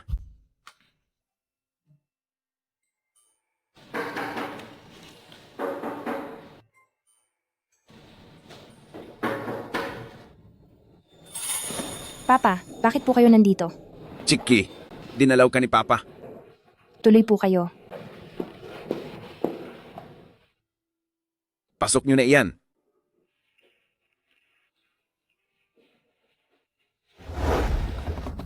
Pa, dinala mo pa ang mga kayamanang ito sa loob ng mga kahon.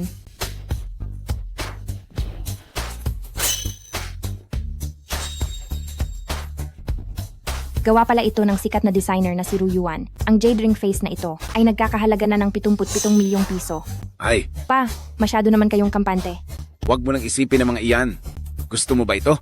Sino ba ang hindi may gusto sa alahas? Basta gusto mo, bibigyan pa kita ng marami ni Papa. Salamat po, Papa. Matanda.